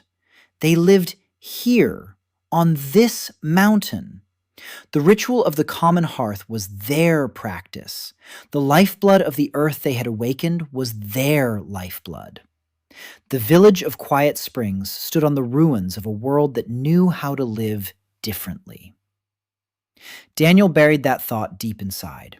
It was too early. For now, he had to work. The fair at the foot of the mountain was now held every 10 days, and each time Daniel stood there with his mat, the merchandise changed. He wasn't selling raw materials, he was selling a service, an appraisal. Peasants from the surrounding villages began bringing him things. Old things, mysterious things, things found in the fields, things passed down from great-grandfathers. Daniel took each item in his hands, 10 seconds, and he would say what it was. Most of it was junk, but sometimes. An old man from the village beyond the pass brought a rusty spearhead. He thought it was just a piece of scrap metal. Daniel appraised it. A spearhead made of spiritual bronze, an alloy forgotten 200 years ago. If remelted, it could make 3 good knives for cutting spiritual herbs. The old man received the tip 10 soul stones from a traveling merchant, to whom Daniel resold it, minus 2 soul stones as commission for Daniel. The old man left with tears in his eyes. 10 soul stones. He hadn't held that much in his hands in his entire life. The rumor spread, slowly, like smoke from a fire. In the around Beishan, people began talking about the merchant, about the guy from Quiet Springs who looks at junk and finds gold in it. Some said he was a charlatan. Some said he was a saint. Some said he was a demon in human form. Daniel didn't care. Something else mattered. People were coming. To the fair. To him. The stream grew. In a month, more than 200 items passed through his hands. 19 of them turned out to be valuable. The total value was about 120 soul stones. Of those, Daniel took a commission of 12. The rest went to the owners. 12 soul stones. For the sect, it was pocket change. For the village of Quiet Springs, it was more than they had earned in the previous 3 years. Daniel sat by the hearth that evening and counted. He needed to open a real shop, not a mat by the roadside, a permanent place, with a roof, with shelves, with a sign. For that, he needed a town. The village of Qinghe was the closest, half a day's journey south. Grandma Mei had told him about it. 3,000 residents, a market, a pharmacy, a blacksmith shop, a tavern, a small Red Phoenix Sect office for collecting taxes. Daniel decided to go. He told the village elder. Yongbo-hai shook his head. He said Qinghe was dangerous. Sect members were everywhere. If anyone recognizes him and connects him to the letter from the Lotus Abode, there will be questions. Daniel said that questions are good. Questions mean interest. Interest means customers. He left the next morning with a small bag. In the bag were 6 valuable items for sale and a shard of Heshan tucked under his arm. Jeong Yeong-ho volunteered to go with him. Daniel agreed. It's safer together. The path led down the mountain through a sparse forest. The trees were ordinary, not spiritual, just pines and birches. The trail was narrow but well-trodden. People walked there. Jeong Yeong-ho walked ahead. His hand was on his sword. His eyes were sharp. He scanned the surroundings. Ever since his chi had stabilized, he had become a different person. Not just physically. His back was straight. His stride was confident. His jaw wasn't clenched in constant tension. He had even started talking more. He told Daniel about the Silver Crane Sect, a small sect, 300 disciples, one elder, a tiny territory, between the Scarlet Phoenix and the Azure Lotus Abode, like a mouse between two cats. They took him there because the intake that year was poor. They took anyone they could get. He trained for 2 years. Sword fighting techniques, meditation, chi control. Everything came hard to him. His chi fluctuated wildly. His mentor scolded him. The other students laughed. They called him the flickering one. Then came the evaluation. The elder personally examined each student. Jeong Yeong-ho demonstrated everything he knew. The elder shook his head. He said there was talent, but it was twisted, like a tree that grew beneath a rock. It could be straightened, but it would be costly. The sect's resources wouldn't be enough. Let him go. Jeong Yeong-ho fell silent. They walked in silence. Then he asked quietly, why had Daniel spent a pill worth 200 soul stones on him? He could have spent it on anything. On food, on protection, on himself. Why on him? Daniel didn't answer right away. He thought. Then he said, because you're the only one in the village who can do what no one else can. Feel the earth. It's not a weakness, it's a specialty. The world says that what everyone wants is valuable. Swords, fire, flight. But I'm a merchant. I know that the most valuable thing is the one that no one else has. Your talent is rare. You just happen to find the wrong buyer. Jeong Yeong-ho turned away. Daniel saw that he swallowed hard. He didn't say anything else. At auctions, the silence that follows the right words is worth more than any speech. By noon, they had reached Qinghe. The village was larger than Daniel had expected. Not 3,000 residents, maybe 5,000. Grandma Mei hadn't been here in a long time. Apparently, the village had grown. Stone houses, tile roofs. A wide main street. Shops on both sides. Fabrics, food, tools. A single pharmacy with a green sign. A single blacksmith shop from which heat and the clang of metal emanated. A tavern on the corner with the smell of roasted meat. And at the end of the street, a larger building with a red flag, with the phoenix crest, the office of the Scarlet Phoenix Sect. Daniel looked at the office, turned away, walked down the street, looked around, counted. For every 10 shops, one was empty, so business was dying. The ones that were open sold cheap goods, turnips, rice, coarse canvas. No spiritual goods, no pills, no herbs, no artifacts. The sect takes it all. What the cult doesn't take is taken by traveling merchants who arrive once a month with a caravan from the city of Yuncheng. They buy for pennies. They sell in the city for full price. A classic scheme. Daniel had seen this in his past life. Small towns from which big dealers siphon off antiques for a pittance because the locals don't know the real prices. Then they sell them at auctions in New York for 10 times the price. It's the same here, only instead of antiques, it's spiritual resources, and instead of New York auctions, the floating cities of the great sects. Daniel found an empty shop on a side street, a small one.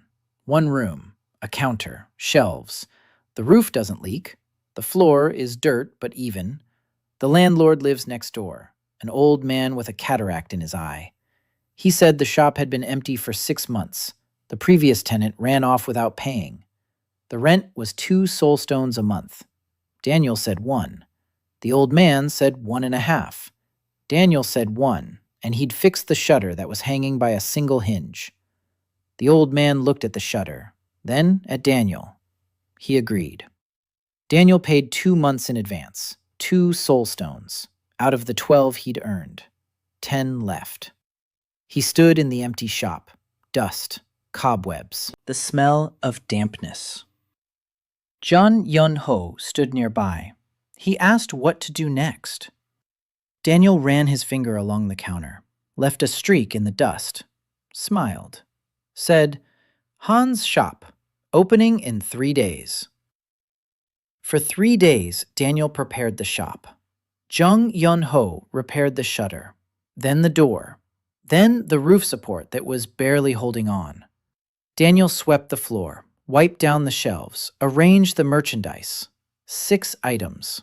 3 spores of the Thousand Dreams mushroom, 2 stones with spiritual metal, 1 root of the grass of dawn, properly dried and processed according to the instructions Daniel had traded for a fragment of mountain ox bone at the auction.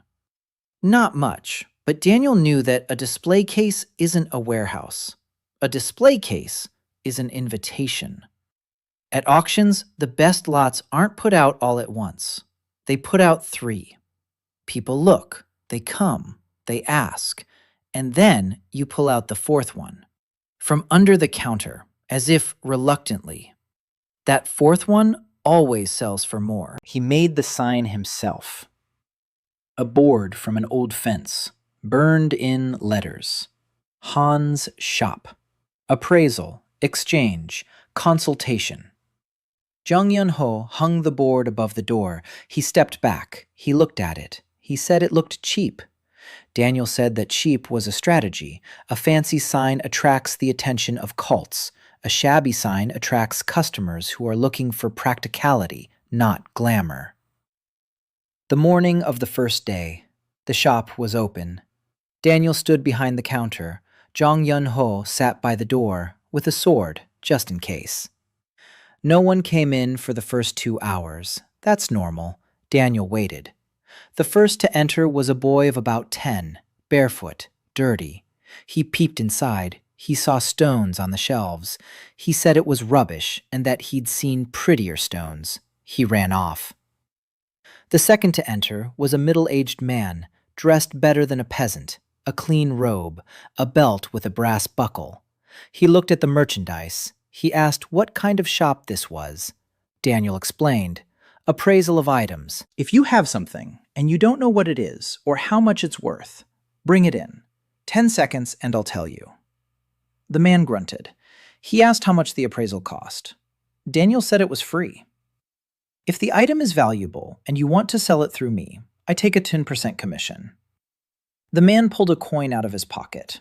An old one, tarnished.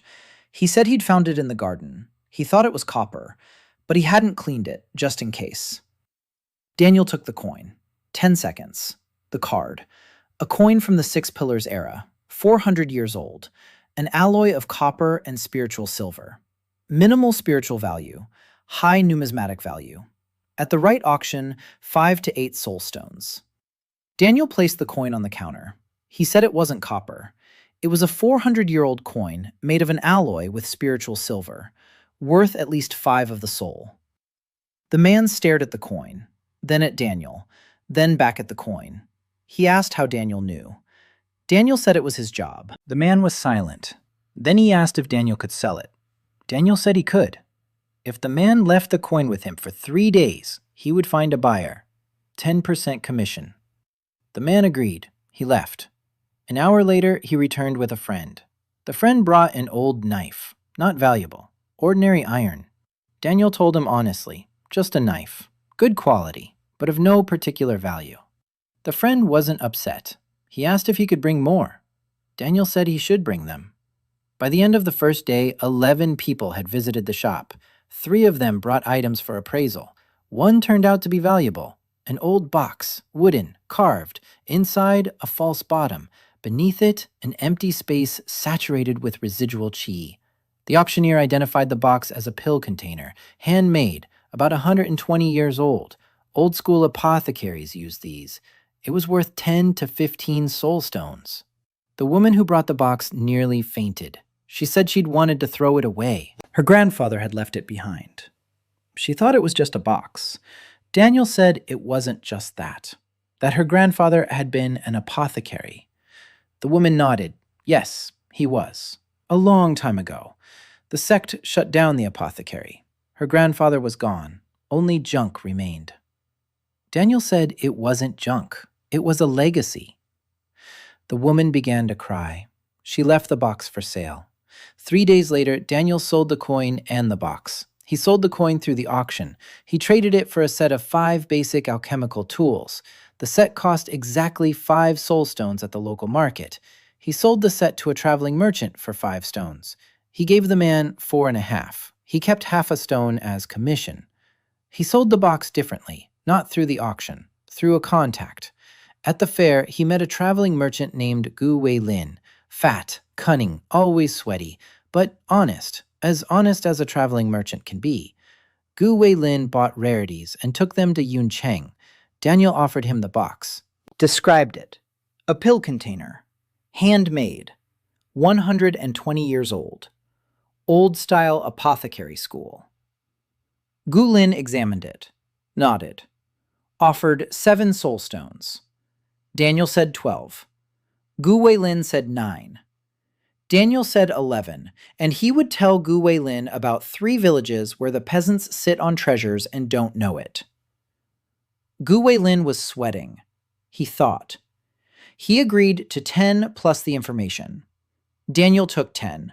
He gave 9 to the woman, 1 for himself. He gave honest information, 3 villages, real finds. Gu Weilin left satisfied. He'll be back. Daniel knew that. At auctions, the best customer isn't the one who paid the most. It's the one who came back. The shop's second week. The flow was growing. 5 people a day. Then 7. Then 10. Not everyone brought in valuables, but everyone left with an answer. Daniel appraised honestly. He called junk, junk. Valuables, valuables. He didn't inflate prices to please them. He didn't undervalue items to buy cheaply. People sensed this. In a world where every merchant tries to cheat, a man who speaks the truth seems like a miracle. By the end of the second week, what Daniel had both hoped for and feared happened. A man in a red robe entered the shop. Not a warrior's robe, a bureaucrat's, with the phoenix emblem on his chest. Young, about 20, thin, nervous. A tax collector, lowest rank. An outer disciple of the Red Phoenix Sect. He surveyed the shop, looked at the merchandise, at Daniel, at Jeong Yeong-ho by the door. He asked who had opened the shop. Daniel said it was him. He asked if there was permission from the sect. Daniel said the shop was located within the territory of the Qinghe General Market. The General Market does not require permission from the sect. Only payment of the trade tax, 1 soul stone per quarter. He had already paid the village headman. The collector frowned. He looked at the goods. He took a mushroom spore from the shelf. He turned it over. He put it back. He asked where the goods came from. Daniel said they were from Mount Beishan and the surrounding villages. Purchased from the locals. Appraised. Resold. The collector nodded. He said that the sect monitors the trade in spiritual materials. If items above the 3rd rank appear, Daniel is required to report them to the office. Otherwise, there will be trouble. Daniel said, of course. The collector left. Jeong Yeong-ho exhaled. Daniel did too. Then he smiled. The collector had come. He'd looked. He hadn't shut down the shop. He hadn't confiscated the goods. He hadn't arrested him. So the shop was legal. So Daniel existed within this system. No longer a ghost. No longer a village scavenger. A merchant. With a shop. With a counter. With a sign. Small. Poor. But real. That evening, Daniel sat alone in the shop. Jeong Yeong-ho had gone back to the village. Someone has to keep watch. Help Grandma Mei. Keep an eye on the teenagers. Daniel stayed. He lit the oil lamp, sat down behind the counter, took out the Haesang shard, placed it in front of him, looked at it. A circle with 2 dots, the symbol of exchange, a symbol of balance. He ran his finger along the lines. 10 seconds. The card flipped over. New information. Information that wasn't there before. The shard has been activated by proximity to the awakened earth vein. Expanded history available. Previous auction bearer. Name lost. Male. Age at the time of death approximately 30. Occupation. Traveling merchant. Killed 300 years ago. Place of death unknown. Cause of death. Conflict with the leader of one of the 9 sects. No details found. Daniel put the shard back in his pocket. 300 years ago. A traveling merchant. Killed by the head of a sect. And after that, the world began to die. The earth's veins began to dry up. Qi was dwindling. Because there was no one left to trade. No one left to redistribute. The auction lost its vessel and fell silent for 3 centuries. Until it found Daniel in Seattle. He lay down on the shop floor. He closed his eyes. The oil lamp smoldered. Somewhere beyond the wall, people were laughing. The ordinary sounds of an ordinary town, Daniel thought. In a year, the letter of patronage would expire. By then, he needed to become useful enough that destroying him would cost more than keeping him. He needed Yuncheng. A big city, big money, big opportunities, and big enemies. Ho Chi Minh had memorized his face. This was no empty threat. The golden fan was not one to forget. Daniel rolled onto his side. Tomorrow. Everything tomorrow. Today, he was a merchant with a stall, and that was enough for now. 6 weeks in Qinghe. Khan's stall was open every day except market days, when Daniel set up a mat by the mountain. 2 counters, 2 streams of customers. Money was coming in, slowly, but it was coming in. His stock of soulstones had grown to 30. Daniel spent nothing on himself. He ate the flatbreads that Grandma Mei sent through Pan. He slept on the shop floor. His clothes were the same, a patched-up robe, bandages on his legs. Jeong Yeong-ho said he looked like a beggar. Daniel said that a beggar who is trusted is better than a rich man who is feared. At the beginning of the 7th week, a girl entered the shop. Daniel looked up from the counter, and the first thing he noticed was a sword. Not at her waist, on her back, long, in a worn scabbard. The hilt was wrapped in cloth that had once been white, but had now turned gray from sweat and dust.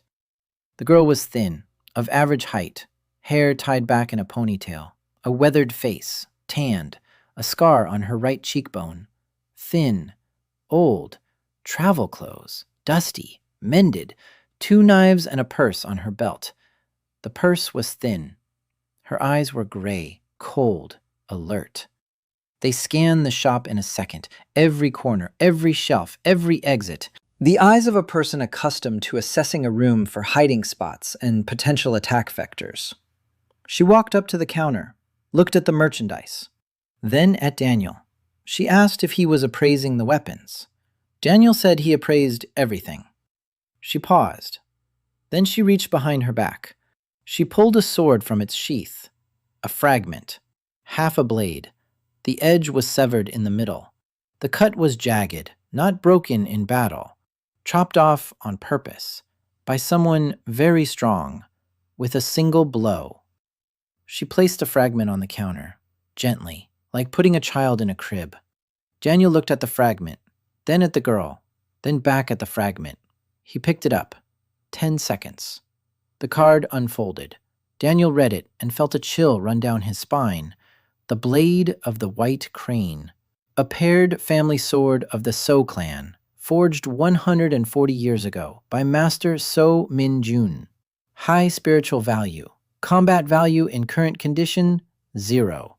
Emotional value, critical. An oath is bound to the item. An oath of protection. Uttered by the sword's last owner, So Hyun, 23 years ago, at the moment of his death. The oath remains unfulfilled. Item status, relic. Restriction, cannot be traded, only converted. Daniel placed the shard on the counter. Slowly, carefully, he looked at the girl. She stood there waiting. Her face was still, but her hands were trembling slightly. Daniel said, "This isn't just a broken sword." The girl said she knew. Daniel said, "An oath is bound to it, an unfinished one." The girl turned pale. He asked who So Hyun was. The girl was silent for a long time. Then she said, "My father." Daniel nodded. He asked her name. So Yuna. Daniel asked how long she'd been carrying the shard with her. So Yuna said 7 years, ever since the day she took it from the field where her father died. She was 17. Daniel asked why she'd come here. So Yuna said she'd heard about a merchant in Qinghe who could see things. She'd gone to 6 blacksmiths. None of them would take it. They said the shard was cursed, that the dead man's curse poisoned the metal, that it needed to be melted down and forgotten. She can't remelt it, can't forget it, can't throw it away. She's carried it for 7 years. It cuts her hands, not with the blade, with memories.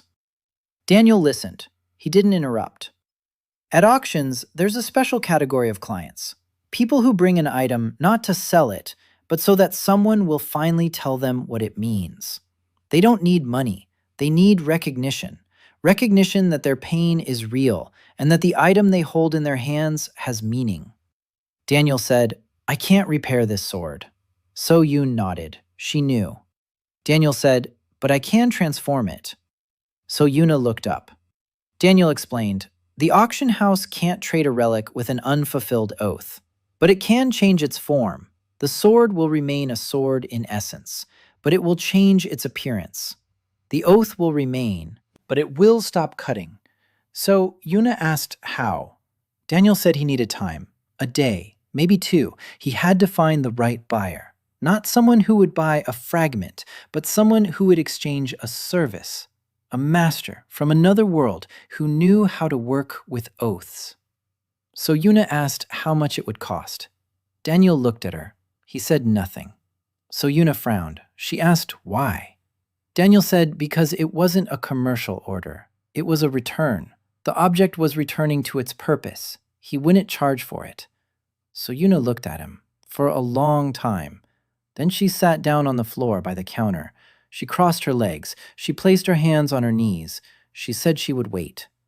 Daniel closed his eyes. He entered the auction, a dark plane, flickering dots. He wasn't looking for a buyer. He was looking for a master, a blacksmith, from a world where oaths are not curses, but material, where a promise made to the dying can be remelted rather than broken, just as metal is remelted. He found one, a master from the world of 1,000 hammers, a world where every blacksmith is a healer. They don't forge swords, they forge answers. You bring in what's broken, you take away what's whole. Not the same thing, something else, but the right one. Daniel formulated his request, a shard of a sword with an unfinished oath. The form must be transformed, the oath preserved, the pain removed. For So Yuna of the So clan, so she could carry the memory of her father without hurting herself. The master replied, "The cost. An object is needed into which the unfinished work of a chelth. Any master, from any world, incompletion for incompletion, balance." Daniel thought, unfinished work. He remembered the drafts. No, he doesn't know Li Xiaomei yet. It's too soon. What does he have? He opened his eyes, looked at his hands, the hands of a merchandiser. For 12 years, he had written lot descriptions, thousands of descriptions, each a small work of art. And there was one he hadn't finished, the last one. That morning in Seattle, he sat at the computer and wrote a description of a gray cup from a box at a flea market. He didn't finish it. He left the house. He slipped. He died. An unfinished description. The last work of a master appraiser from another world. He closed his eyes. He stepped back inside. He formulated it. The unfinished description of the final lot, composed by merchandiser Daniel Kahn of Seattle, minutes before his death. Lot number 117,241, a gray unsigned cup. The description trails off mid-sentence. The auction accepted it. The exchange took place, but not instantly. The auction said, the transformation will take 1 night. The results will be ready in the morning. Daniel opened his eyes. So Yun was sitting on the floor. She didn't move. She looked at him. He said it would be ready in the morning. She nodded. She remained seated. Daniel lay down in his spot behind the counter. So Yuna sat by the door. She wasn't sleeping. She was keeping watch, as if that was all she'd ever done in her life. Morning. Daniel woke up. An object lay on the counter. Not a shard, a hairpin. Long, thin, made of the same metal as the blade, the same color, the same pattern on the surface. But the shape was different. Not a blade, a needle, with a small finial shaped like a crane's wing. Daniel picked up the hairpin. 10 seconds. A card. White Crane Hairpin. Transformed from a fragment of the So clan's family sword. The oath is preserved. The form has been altered. Combat value is low. Can be used as a hidden weapon of last resort. High spiritual value. The oath of protection is active. The owner of the hairpin is under the protection of So Hyun's oath. Infinite emotional value. Daniel placed the hairpin on the counter. So Yun stood up. She approached. She saw it. She picked it up. Her hands didn't tremble. She looked at the crane's wing on the finial. Then she slowly raised her hands. She pulled out the old wooden stick she'd been using to hold her hair. Her hair fell onto her shoulders. She inserted the hairpin. Slowly, like inserting a key into a lock. Her hair rose. The hairpin glinted. And So Yun began to cry. Silently. Tears streamed down her tanned cheeks, over the scar, down her chin. She stood there and cried, not wiping her face. 7 years. For 7 years, she had worn a shard that cut into her hands. Now it lay in her hair and no longer cut.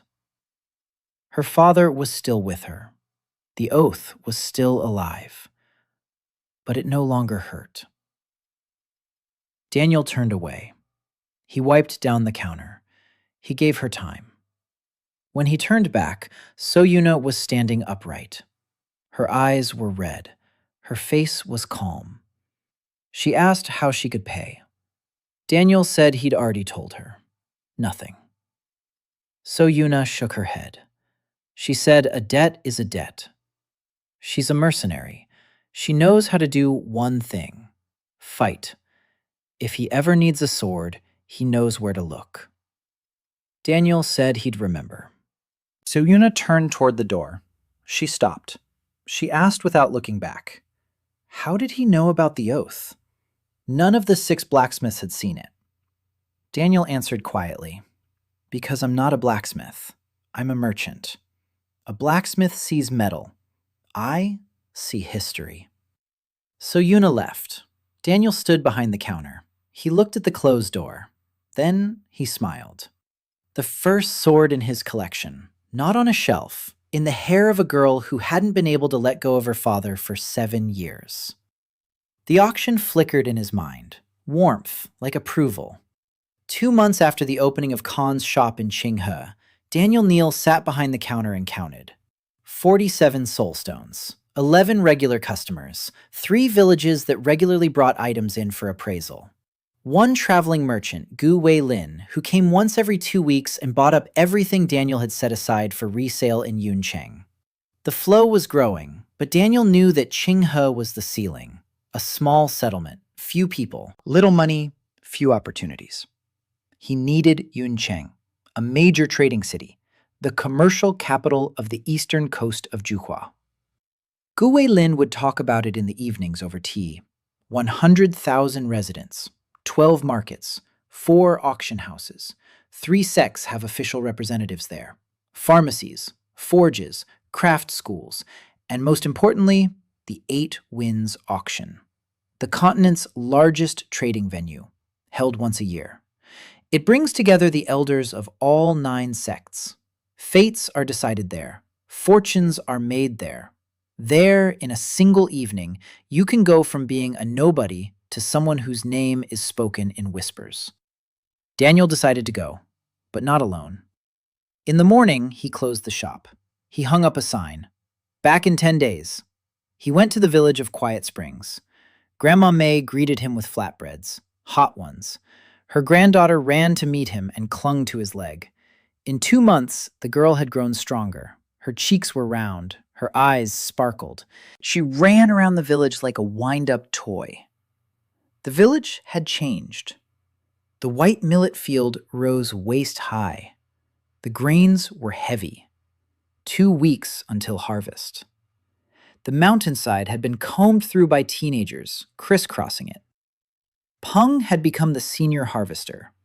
He now had 2 assistants from the neighboring village. They walked together. They brought sacks. Daniel assesses the situation once a week when he visits. Jeong Yeong-ho meditated every day. The chi is stable. He felt the vein beneath the village like his own pulse. The vein was awakening, slowly but surely. The land around the village had changed. The grass was greener. The trees were taller. Even the chickens had stopped being mean. They had gained weight. They were laying eggs. A small miracle.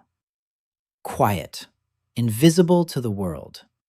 But for the 20 households, it was like dawn after an endless night. Daniel gathered everyone in the evening around Grandma Mei's hearth. Jeong Yeong-ho, Peng, Yunbo-hai, Grandma Mei. He said he was leaving for Yuncheng, on a reconnaissance mission. He needed to find a place for a new shop. He needed to understand the city, understand who trades there, who buys, who makes the decisions. Yunbo-hai asked how long he'd be gone. Daniel said a week, maybe 2. The shop in Qinghe would stay open. Jeong Yeong-ho would keep an eye on the village. Peng would continue gathering supplies. Grandma Mei said he was sticking his neck out again where he could get killed. Daniel said people get killed less often in Yuncheng than in the villages. There are too many witnesses there. Grandma Mei snorted, but she put 3 flatbreads and a small bag of dried herbs for colds into his sack. In the morning, Daniel set out on the road, alone, a sack on his back. In the sack were 20 soul stones, 5 valuable items for sale, the Hushan shard tucked under his arm, and one thing he'd grabbed at the last minute, a small clay figurine of a bird, rough, crooked, molded by a child's hands. Grandma Mei's granddaughter had given it to him before he left. She said it was for good luck. Daniel appraised the figurine. Spiritual value, 0. Emotional value, low. The child had been molding it for 5 minutes. But the figurine was warm, and Daniel put it in his pocket instead of his bag. The journey to Yuncheng took 3 days, over a mountain pass, across the plain, past 2 villages, past a caravan of 6 wagons. Daniel walked and watched. He counted. The road was bad. Rocks, potholes, rickety bridges, but trade was going on. Wagons were moving. People were walking. Where people walk, there is demand. On the 2nd day of the journey, So Yuna caught up with him. He heard footsteps behind him, quick, light. He turned around. She was walking behind him. A hairpin glinted in her hair, a new scabbard on her back. Not empty. She had found or bought a new sword somewhere. Not her father's, a working sword. Daniel stopped. He asked why she was here. So Yuna said she had heard in Qinghe that the merchant had closed his shop and gone to Yuncheng. It's dangerous to travel alone. Daniel said he hadn't asked her to come. So Yuna said she hadn't asked his permission. They looked at each other. Then Daniel shrugged. He kept walking. So Yuna walked beside him, silently. She rarely spoke at all, but her presence was like a wall behind him, reliable, solid. Daniel wasn't used to this. In his past life, he had always been alone. Alone in the office, alone at auctions, alone in an apartment with boxes of other people's belongings. Here, walking beside him was a person who had chosen to be there. Not for money, not by contract, by choice. Yuncheng came into view on the 3rd day, from over the hill. First, the sound, a hum, like from a beehive. Then the smell, smoke and food and sweat and incense and manure and flowers, all together. Then the walls, Tall, stone, gray with red gates, towers at the corners, flags of the 3 sects: the Scarlet Phoenix, the Azure Lotus Abode, the Jade Claw Sect. The 3 largest.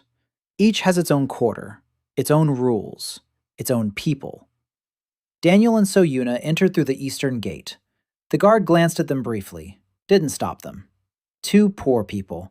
There are thousands like them here. The city swallowed them up instantly. The streets are wide. There are so many people that for the first minute, Daniel just stood and watched. In Xie, he'd been to flea markets with 1,000 vendors. Here, the scale was different. Not 1,000, 10,000.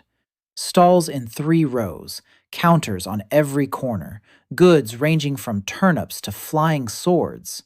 Cultivators in silk robes walked past peasants in rags. A world in miniature. The rich on top, the poor below, and between them, a chasm into which one could shout forever. Daniel didn't shout. He watched. He counted. For 3 days, he walked through Yuncheng, with Yun by his side, like a shadow. He went into every shop, looked at the goods, listened to the prices, talked to the merchants, the buyers, the apothecaries, the blacksmiths. He didn't buy. He didn't sell. He just watched and listened. By the end of the 3rd day, he knew enough. Yuncheng was suffocating. Not from poverty, from a monopoly. 3 sects controlled the entire market for spiritual goods. Prices were fixed.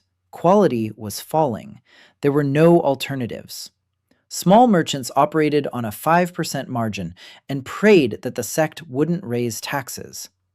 Apothecaries bought raw materials at triple the price from a single supplier. Blacksmiths stood idle because the sects import weapons from their own forges at a lower cost. The city is large, the city is rich, but the city is sick. It doesn't need yet another merchant. It needs someone who will break the monopoly. Quietly, carefully, through competition, through choice, through what is called open bidding at auctions. Daniel found a spot for a shop. Not in the commercial district. It's expensive and dangerous. In the artisan quarter, a quiet street, workshops, a dye house, a pottery shop, a carpenter shop, and one empty room between the dye shop and the tea house. A former pharmacy. The owner died. No heirs. The building belongs to the city council. Rent is 4 soul stones a month. Daniel paid 3 months in advance. 12 stones. More than he'd spent in all his time in Qinghe. But Yun, that's a different game. Different stakes. Different prizes. She stood with Yun in the empty room. She looked at the dusty shelves, at the peeling walls, at the hole in the roof. She said she'd seen rat holes that were cozier. Daniel smiled. He said that in a month, she wouldn't recognize the place. The first week in Yuncheng was spent renovating. Daniel patched the roof, so Yuna hauled boards. They hired a local boy for 2 pennies a day to sweep the floors and fetch water. The shop was taking shape. Not opulent, not gleaming. Clean, neat. The shelves were even. The counter was scrubbed white. The sign was the same. Khan's shop, appraisal, exchange, consultation. So Yun hung it above the door. She stepped back. She said there were 300 shops like this in the city. Daniel said there wasn't a single one like it. In the second week, he started trading. Not in goods, in a service. He stood at the shop door in the morning. When craftsmen from neighboring workshops passed by, he greeted them. He said he was opening an appraisal shop. If anyone had old things, mysterious finds, or heirlooms from their grandparents, they should bring them in. Appraisals were free. The craftsmen glanced at him. Some nodded. Most walked right past. That's normal, Qinghe told himself. The same first empty days, the same skeptical looks, the same slow start. The first customer came on the 3rd day, a dyer from a neighboring workshop, an old man. His hands were blue up to his elbows from the dye. He brought a wooden box, a small one, with a secret lock. He hadn't been able to open it for 30 years. He'd inherited it from his father. Daniel took it. 10 seconds. A card. A box belonging to a master dyer of the Jin school, 210 years old. The secret lock is mechanical. Inside was a sample of fabric dyed using the lost method of Azure immersion. The method is considered to have been lost 150 years ago. The fabric inside is the only surviving sample. The value of the box and its contents ranges from 80 to 120 soulstones for the right buyer. Daniel placed the box on the counter. He looked at the dyer. He told him what was inside. The dyer listened. His mouth opened wider and wider. Then it closed. Then it opened again. He said that his father had spent his entire life for the method of Azure immersion. He died without finding it, and the method lay in a box he couldn't open. Daniel said he would help open it. The lock is mechanical. It requires a thin tool and patience. So Yuna took a hairpin out of her pocket. A thin one, made of iron. Not a pin from her father's sword, just an ordinary hairpin.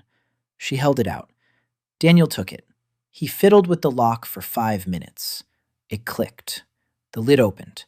Inside lay a piece of fabric. Small, the size of a palm.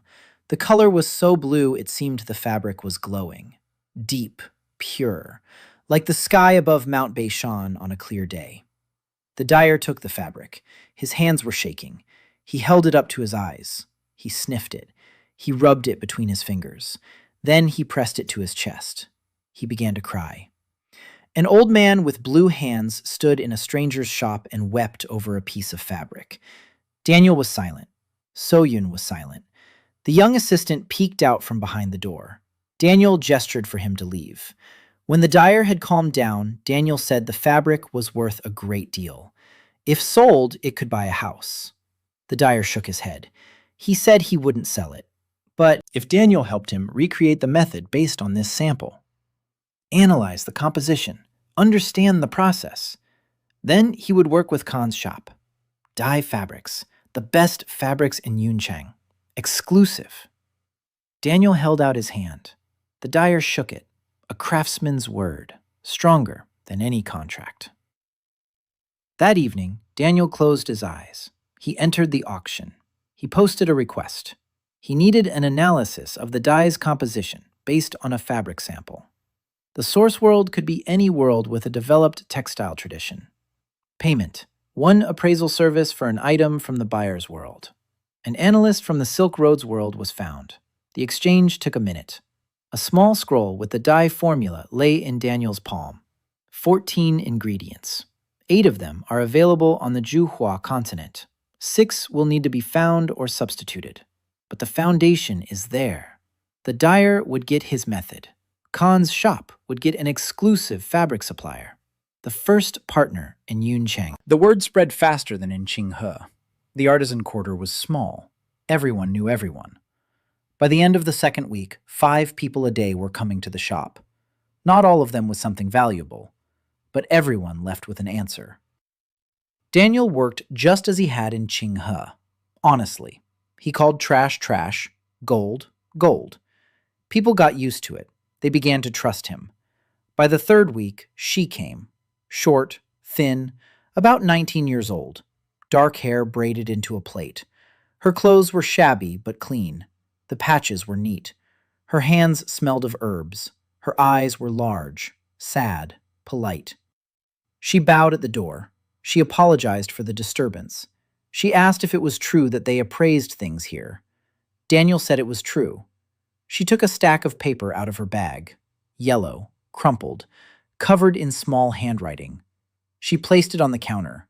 She said these were her father's notes. He was a pharmacist. He was working on a formula. He didn't finish. He died. She doesn't know if these papers are worth anything or if they're just trash. Daniel took the stack. 10 seconds per sheet. He read slowly. He took his time. The cards unfolded, one after another. Drafts of a formula. The pill of the bright heart. A remedy for stabilizing spiritual consciousness. There are no equivalents on the continent. The formula is incomplete. The final stage of synthesis is missing.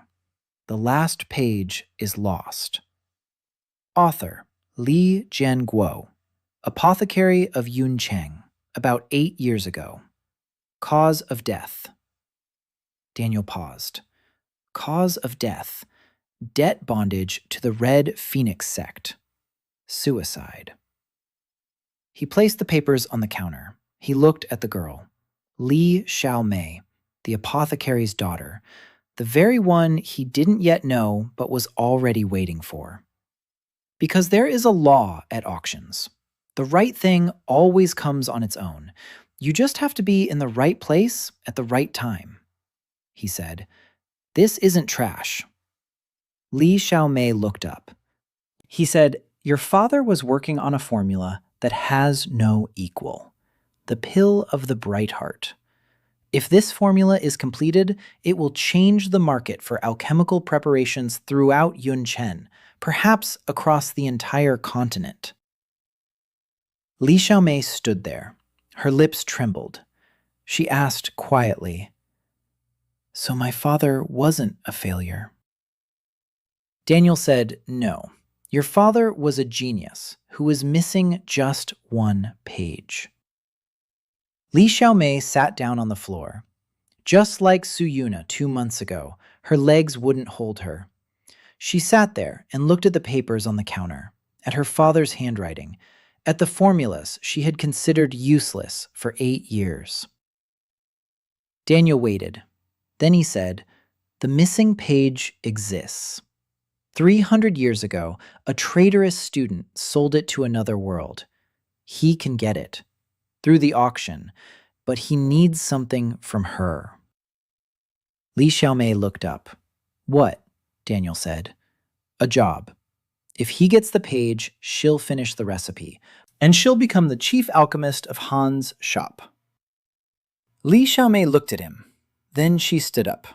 She bowed, low, lower than Jeong Yeong-ho, to the floor. She said one word, "Yes." That evening, Daniel entered the auction. Retrieving the lost page of the recipe came at a high price. He put up the most valuable thing he had left, a collection of 4 items brought from Qinghe, plus a description, plus the story, plus the context, the lost legacy of the Li School of Pharmacy, the last page of a recipe that could have changed the world, but didn't, because its author was killed by the sect's greed. A buyer from the world of 1,000 sorrows. Them again. A world that pays for grief, for injustice, for what was lost. The exchange took place. A rolled-up sheet lay in the palm of his hand. Yellow, old, the same handwriting, the same paper, the final stage of synthesizing the bright heart pill. In the morning, Daniel placed the sheet on the counter, next to the other papers. Li Xiaomei arrived early. She saw it, unfolded it, read it. Her hands were shaking. Then they stopped. Her eyes changed. Not sad, sharp, focused. She raised her head, said she needed a lab, ingredients, an oven, utensils. Daniel said it would happen, not today, but it would. Li Xiaomei nodded, rolled up the papers, put them in her bag, pressed them to her chest, and smiled for the first time. A small, quiet smile, but genuine. The 4th month. Han's shop in Yuncheng was open every day. Li Xiaomei took over the back room, turned it into a laboratory, an oven, cauldrons, mortars, scales. Daniel procured ingredients for her through the auction, one at a time, carefully, without drawing attention.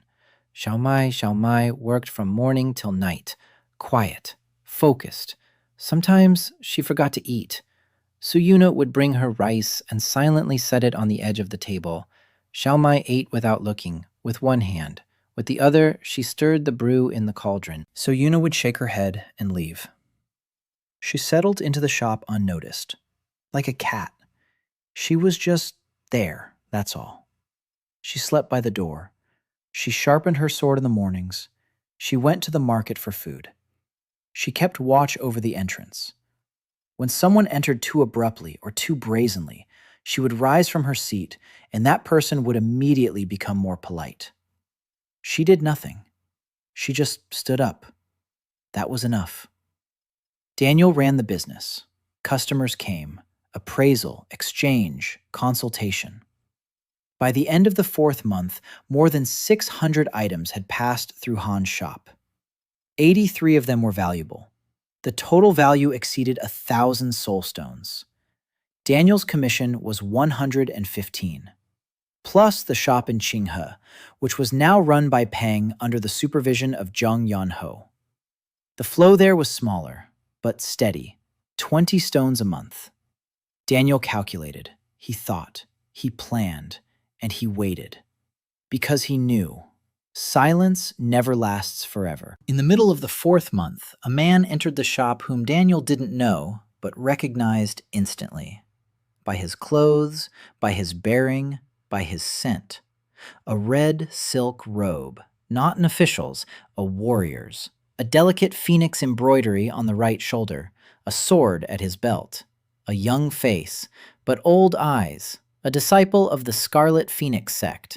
Not an outer disciple, an inner one. Higher rank, more dangerous. He entered. He looked around. So Yu rose from the doorway. Her hand rested on the hilt. The disciple glanced at her, not impressed. He approached the counter. He placed an envelope on it, red, with a phoenix seal. He said it was an invitation for the merchandiser Han, from the junior administrator of the Yuncheng branch of the Scarlet Phoenix Sect. Dinner, tomorrow evening, at the Golden Carp restaurant. Refusal is not welcome. He turned around, left. Yu watched him go, her hand still on the hilt. Daniel opened the envelope, read it. The invitation was written in beautiful handwriting. Polite, even warm. But between the lines, something else was written. We know who you are. We know what you're doing. We want to talk. Refusal means war. Daniel placed the invitation on the counter. He sat down. He thought. The Red Phoenix Sect. Ho Jimin. The Golden Fan had recognized his face 3 months ago in the village, and now they'd found him.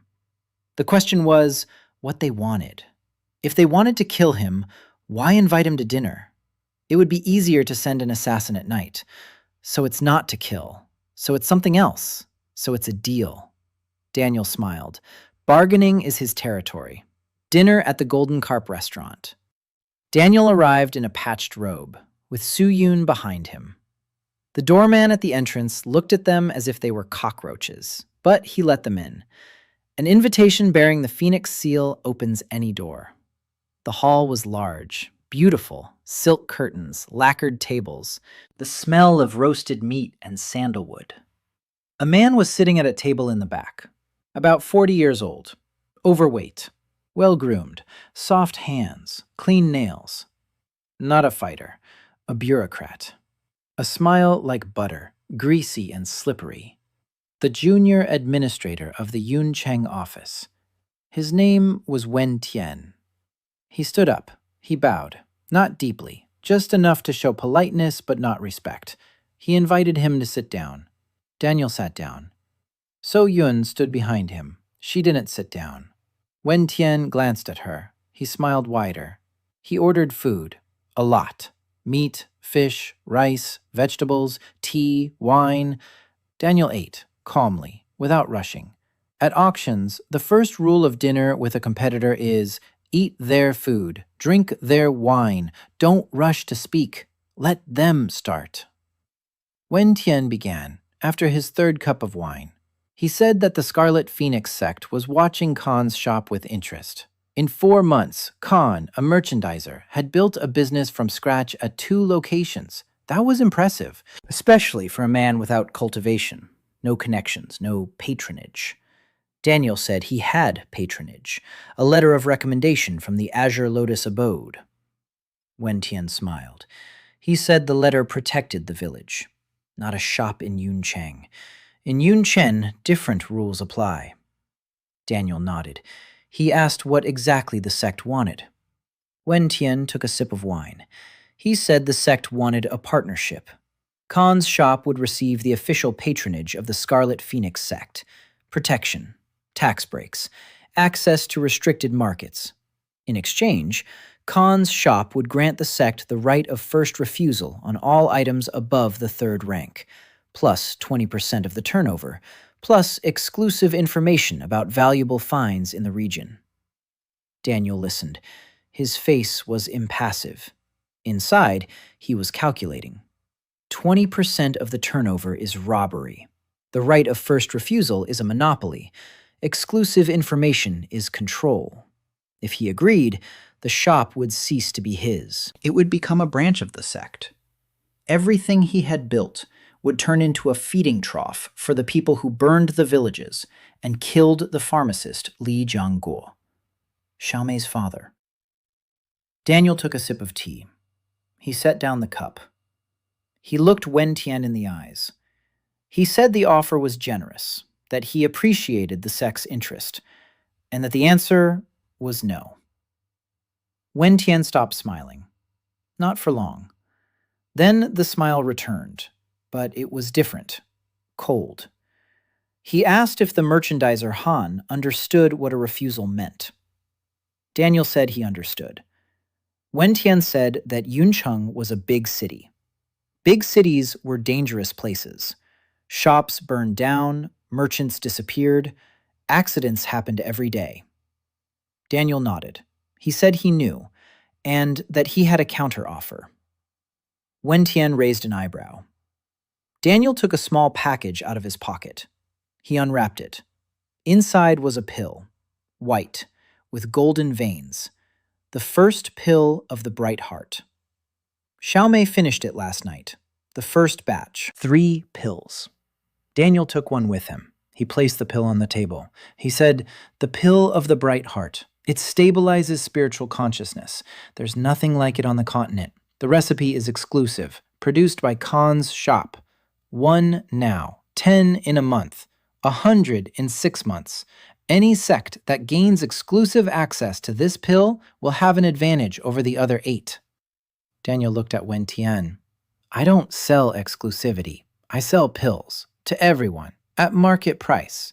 The Scarlet Phoenix Sect can buy on equal terms with the rest, or they can choose not to buy. But if they try to shut down my shop, the pills will go only to my competitors." Wen Tian looked at the pill. His smile vanished, completely. For the first time that evening, his face was genuine. He was thinking, calculating, weighing his options. Daniel waited. Silence. Wen Tian picked up the pill. He examined it, sniffed it, put it back, stood up, said he would pass it on to the elders, left. Didn't say goodbye. Su Young exhaled. Daniel finished his tea. His hands weren't shaking. This time they weren't shaking. He was learning. When they returned to the shop, Xiaomei was waiting. She was standing by the door. Her eyes were huge. She asked what had happened. Daniel said they had just refused the Red Phoenix Sect and survived. Xiaomei turned pale. Then she blushed. Then she said she needed to make 10 more pills by next week, and she went into the lab. So Yun sat down by the door. She took out a whetstone. She began to sharpen her sword, slowly, rhythmically. Daniel stood behind the counter. He looked out the window at the street. Somewhere in this city, Ho Zhimin is sitting. Somewhere in this city, spies from the 3 sects are already writing reports about the strange merchant from the mountain who refused the Crimson Phoenix and showed a pill without equal. The game has begun. The 5th month, the 6th. Time had sped up. Daniel was working. The shop in Yuncheng, the shop in Qinghe, the village of Quiet Springs. 3 points, 3 streams, 3 lives that needed to be sustained simultaneously. Peng in Qinghe had grown from a boy into a junior clerk. He had learned to assess simple things on his own. Daniel gave him a list of 20 signs. The smell of burnt honey means the spore of the 1,000 dreams mushroom. A ringing sound upon impact means spiritual metal. A bluish haze in the light means residual qi. Peng memorized it. He applied it. He made mistakes sometimes, but he was learning. Jeong Yeong-ho was engaged in the living in the village. It was waking up, slowly. Every 2 weeks, the villagers gathered in a circle and sang. The common hearth ritual had become a tradition, not a magical rite, a tradition. People came because they wanted to sing together. Qi was a bonus. The field yielded its first harvest, white millet, heavy ears of grain. Grandma Mei cried when she cut the first sheaf. There was enough grain to feed the whole village for 3 months. For the first time in years, no one went hungry. People came to the village. Not many. 12 people in 2 months. Orphans, cripples, refugees from cleared settlements. Young Bohai took everyone in. Daniel said to take them in. Every new person is a pair of hands. Every pair of hands is work. Every bit of work is valuable. In Yuncheng, Xiaomei had ramped up production to 10 pills a week, the Bright Heart Pill. Demand was frenzied. Daniel didn't sell directly to the sect, through middlemen, through Gu Wei Lin, through new merchants who came on their own. The price was stable, 20 soul stones apiece. Not cheap, not expensive, right on market value. 3 sects were buying through frontmen. Daniel knew. He pretended not to know. Let them buy. Let them get used to it. Let the addiction grow. So Yuna became both a shadow and a shield. She didn't leave. She didn't talk about the future. She just was. In the mornings, she sharpened her sword. In the afternoons, she stood by the door. In the evenings, she sat in the corner of the shop and repaired scabbards. Sometimes Daniel caught her gaze. Quick, indecipherable. She looked away. He didn't ask. There's a rule at auctions. Don't ask a question if you're not ready for the answer. One evening, she spoke first. They were sitting on the shop's roof. Daniel had gone out for some fresh air. Yuna followed him up. The city below was bustling. Lights, voices, distant laughter. She said she had a sister, a younger one. Her name was So Yuna. Their father had told her to protect her sister. Yuna didn't protect her. The Jade Claw cult came at night. Her father went out with a sword. They killed him. Yuna grabbed her sister. They ran. Her sister stumbled. Yuna turned around. Too late. An arrow. Hana fell. Yuna ran on. Alone. With a shard of her father's sword. 7 years old. Daniel listened. He was silent. He didn't say he was sorry. He didn't say everything would be okay. At auctions, when someone tells the story of an item they've brought in, you don't offer comfort. You listen. Because sometimes a person doesn't need an answer. They need a listening ear. Yuna fell silent. She sat there. The wind ruffled her hair. The hairpin glinted. Her father's vow in her hair. Protect your sister. Unfinished. Forever unfinished. But now it didn't cut.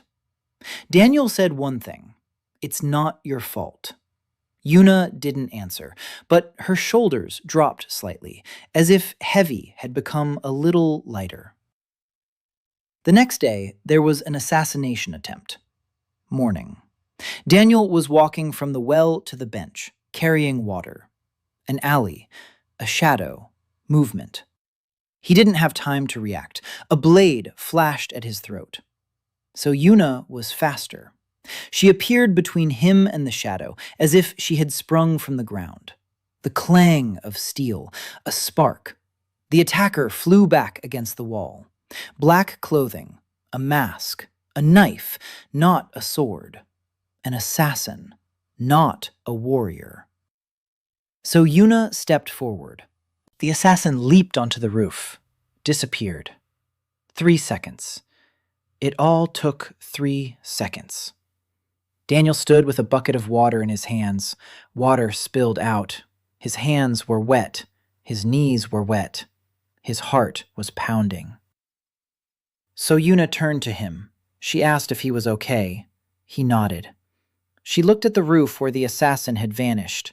Her eyes were cold, professional. She said it was a mercenary, mid-level, not directly from the cult. Someone hired him. Daniel set down the bucket, sat on the ground, right in the alley, he thought. They want to kill him, or scare him. More likely scare him. A mid-level mercenary for mid-level pay. A test, to see how he'd react, run or stay. Daniel stood up, picked up the bucket, walked into the shop. He didn't run. That evening he closed his eyes. He entered the auction. He needed protection. Not a sword, not a wall, not an army. Something else. Something that would make killing him unprofitable for everyone, he thought.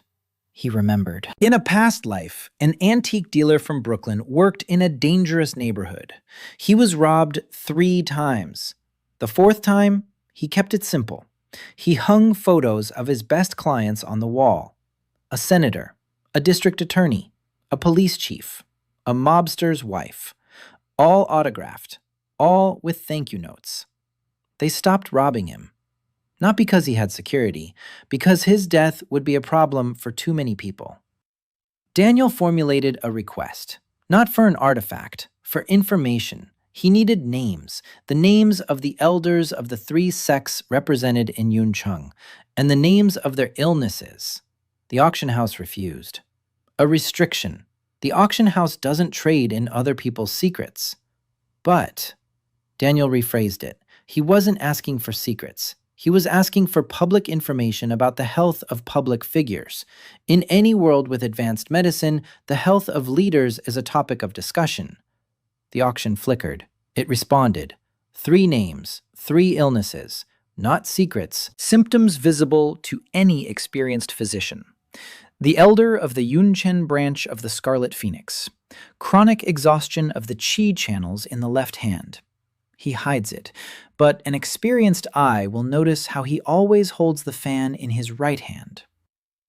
The elder of the Azure Lotus Abode's delegation. Impaired qi circulation in the heart area. Shortness of breath when climbing stairs. Hides it behind a slow, stately gait. The elder of the Jade Claw branch. Degeneration of spiritual vision. Squints. Sits closer to the person he's talking to than is customary. Blames it on habit. 3 illnesses. 3 people who hide their weakness. And Daniel has Li Xiaomei, who can make not only the bright heart pill, who can make a personalized remedy for everyone. In the morning, Daniel wrote 3 letters. Polite, brief, to each elder personally, not through intermediaries.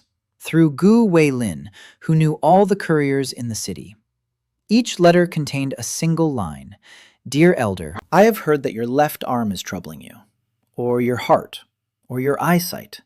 Please come to Khan's shop. The consultation is free. Sincerely, Khan. 2 days later, the first one arrived. Elder Jade Claw. A man in his 70s, tall, skinny, squinting. He sat down at the counter. He looked at Daniel. He asked how he knew about eyes. Daniel said that was his job, to see what others cannot see. The elder was silent. Then he nodded.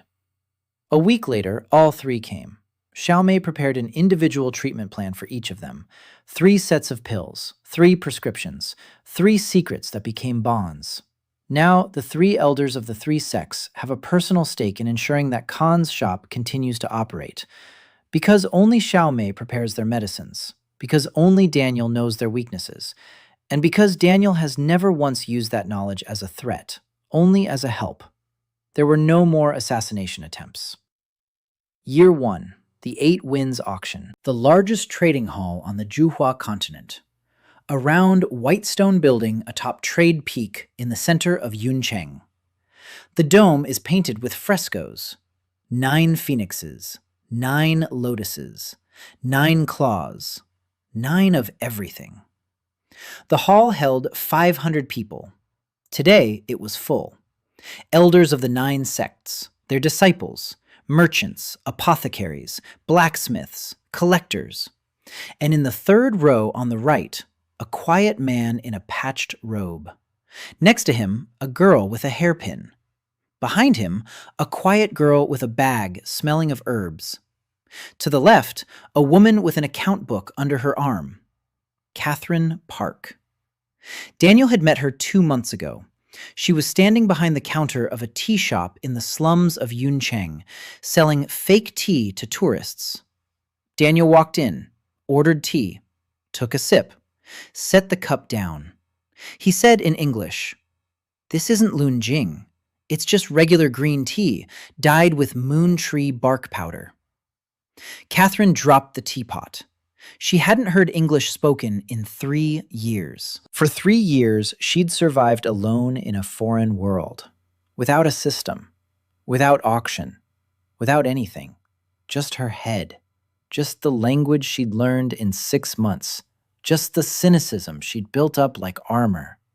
She hit him, with her fist, in the jaw. Then she hugged him.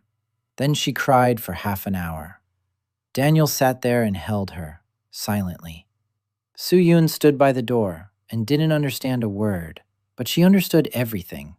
Catherine told her story. The fire at the coffee shop on Broadway, darkness, light. She woke up in a ditch in Yuncheng. 3 years, not a single familiar face, not a single word in a language that belonged to her and not to this world. She survived. She attached herself to the smugglers, then to the merchants. She learned to count. She learned to cheat. She learned not to trust. Daniel said he needed someone who knew Yuncheng from the inside, someone who knew how the underground worked, someone who could keep the books and not go crazy over the local counting system. Catherine said that she was expensive. Daniel pulled a small bundle out of his pocket. He unwrapped it. Inside were coffee beans, real ones, from Yemen, traded at the auction for a description of the taste of espresso from Daniel's memory. Catherine took a bean. She sniffed it. She closed her eyes. Her expression changed. The cynicism was gone. For a second, she was once again the student from New York who brewed coffee in the mornings and wrote a dissertation on cultural exchange practices. She opened her eyes. She asked when we were starting. Now Catherine was sitting in the 8 Winds auction hall with an account book containing the contracts. 3 contracts with 3 sects for the supply of the Heartlight Pill. 2 contracts with independent trading houses. 1 contract with Gu Wei Lin for exclusive distribution in the eastern provinces. Emma Song sat next to Catherine. Daniel had met her a week ago. She had come to the shop on her own, a former inner disciple of the Azure Lotus Monastery, expelled for heresy. She had tried to prove to the elders that cultivation through exchange yields purer qi than cultivation through absorption. They laughed at her. They expelled her. She wandered from city to city. She wrote scrolls. She handed them out on the streets. They thought she was crazy. Then she heard about Khan's shop, about the merchant who exchanges things between worlds, who doesn't take but gives. She came.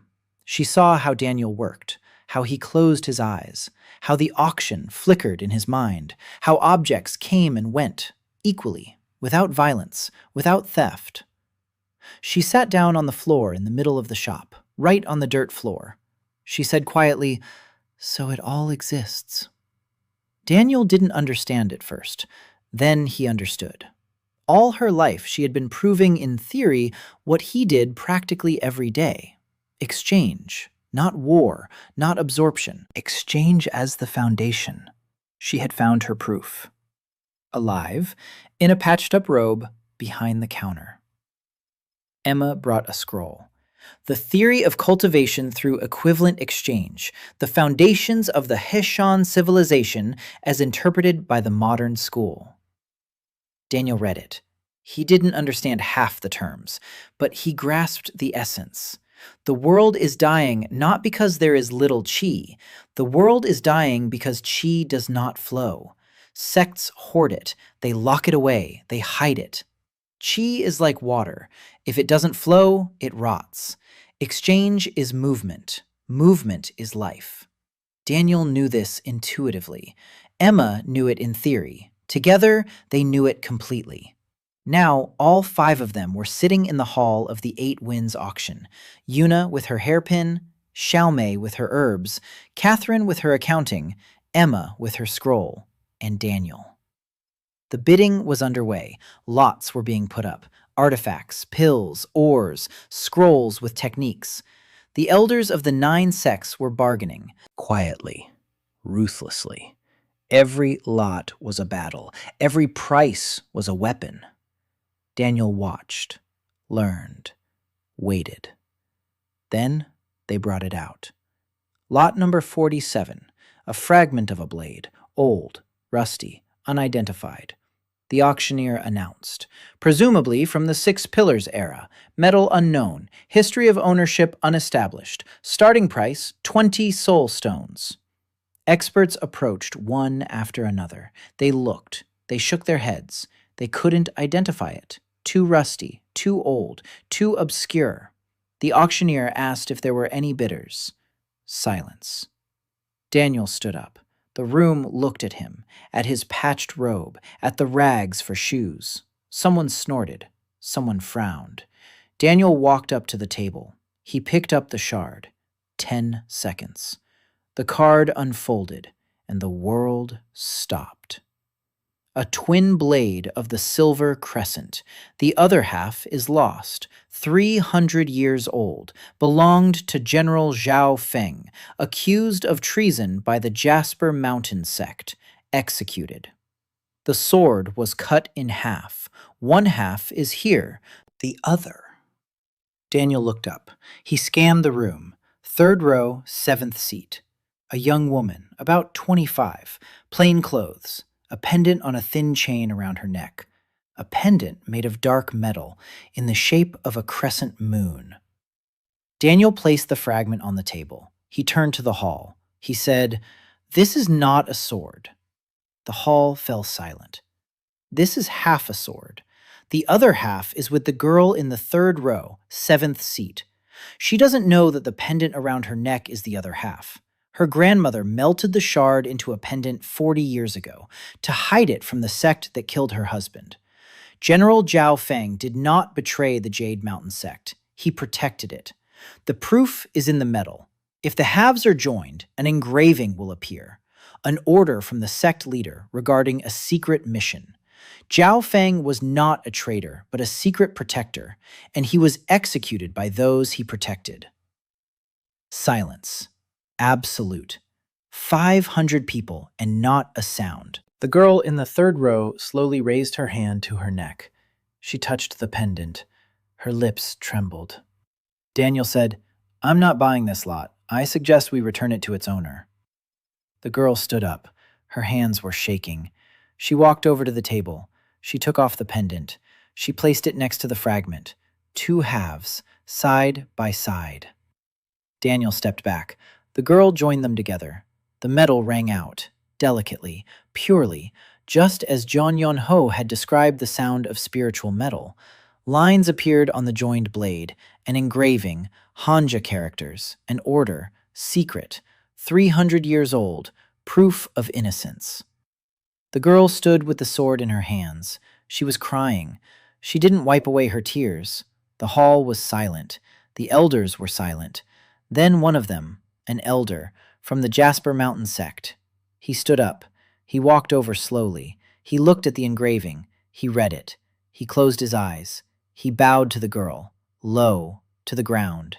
300 years of injustice, rectified in 10 seconds.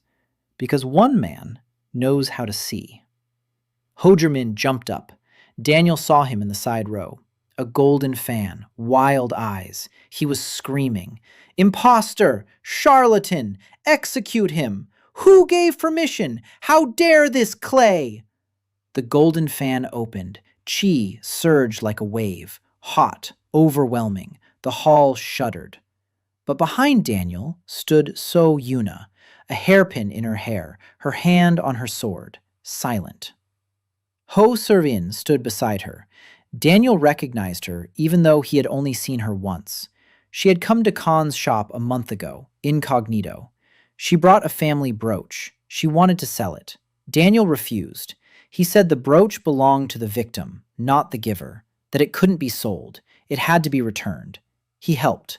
Through an auction, he found the family to whom the brooch had belonged before the Ho family took it a generation ago. He returned it.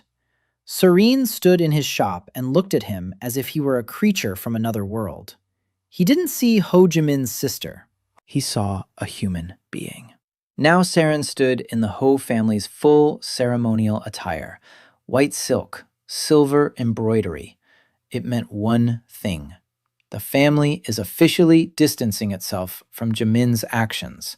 The white robes on Saren are a public rejection. Xiaomei stepped out from behind Daniel with a tray.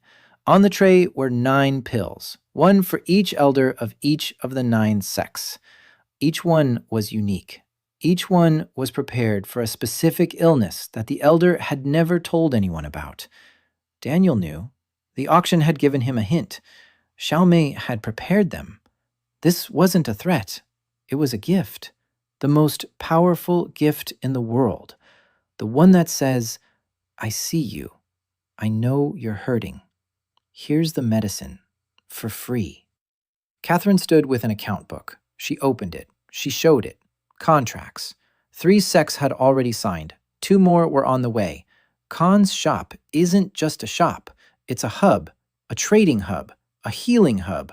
Information hub.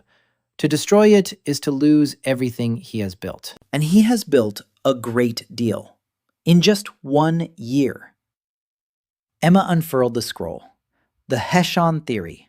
Proof that exchange works. That the world need not perish. That war is not the only answer. Daniel stood before the assembly. He bowed. By the book. Deeply. Respectfully. He said, Esteemed elders, I did not come to fight. I came to open a shop. Anyone who wants to, come in. He turned. He walked toward the exit, Yuna beside him, Xiaomei behind her, Catherine, Emma, Saren, 6 of them. The doors closed behind them. Silence in the hall. Ho Jimin was led away by his own men, the sect's guards. The golden fan was folded. His eyes were empty. He didn't understand. He couldn't understand. How could one become stronger without destroying anyone? It was breaking him, from the inside, like a crack in the foundation. The elders sat. They looked at one another. Each held a pill, their own, personal, chosen just for them. One of them, an elder, from the White Cloud Sect. He turned to his neighbor, asked quietly, what time was his opening tomorrow? The next morning. Daniel stood in front of Han's shop in Yuncheng, Yuna on his right, Xiaomei on his left. Catherine behind the counter was already counting. Emma was in the corner writing a new scroll.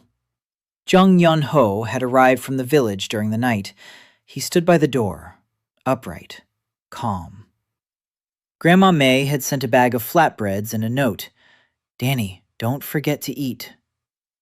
Daniel put the note in his pocket, next to the clay bird his granddaughter had molded. He took out the Hushan shard. He looked at it. A circle with 2 dots. Exchange. Balance. Somewhere in the mountains sits a blind old man who knows the truth. Daniel will find him. Later. Right now, something else. Right now, the door is open. The counter is clean. The tea is brewed. The first customer is already walking down the street. Daniel smiled. That very smile. Warm, slightly guilty, disarming. 12 years of auctions, 1 death, 1 rebirth. 1 year in a world that is dying, and 1 shop that heals it.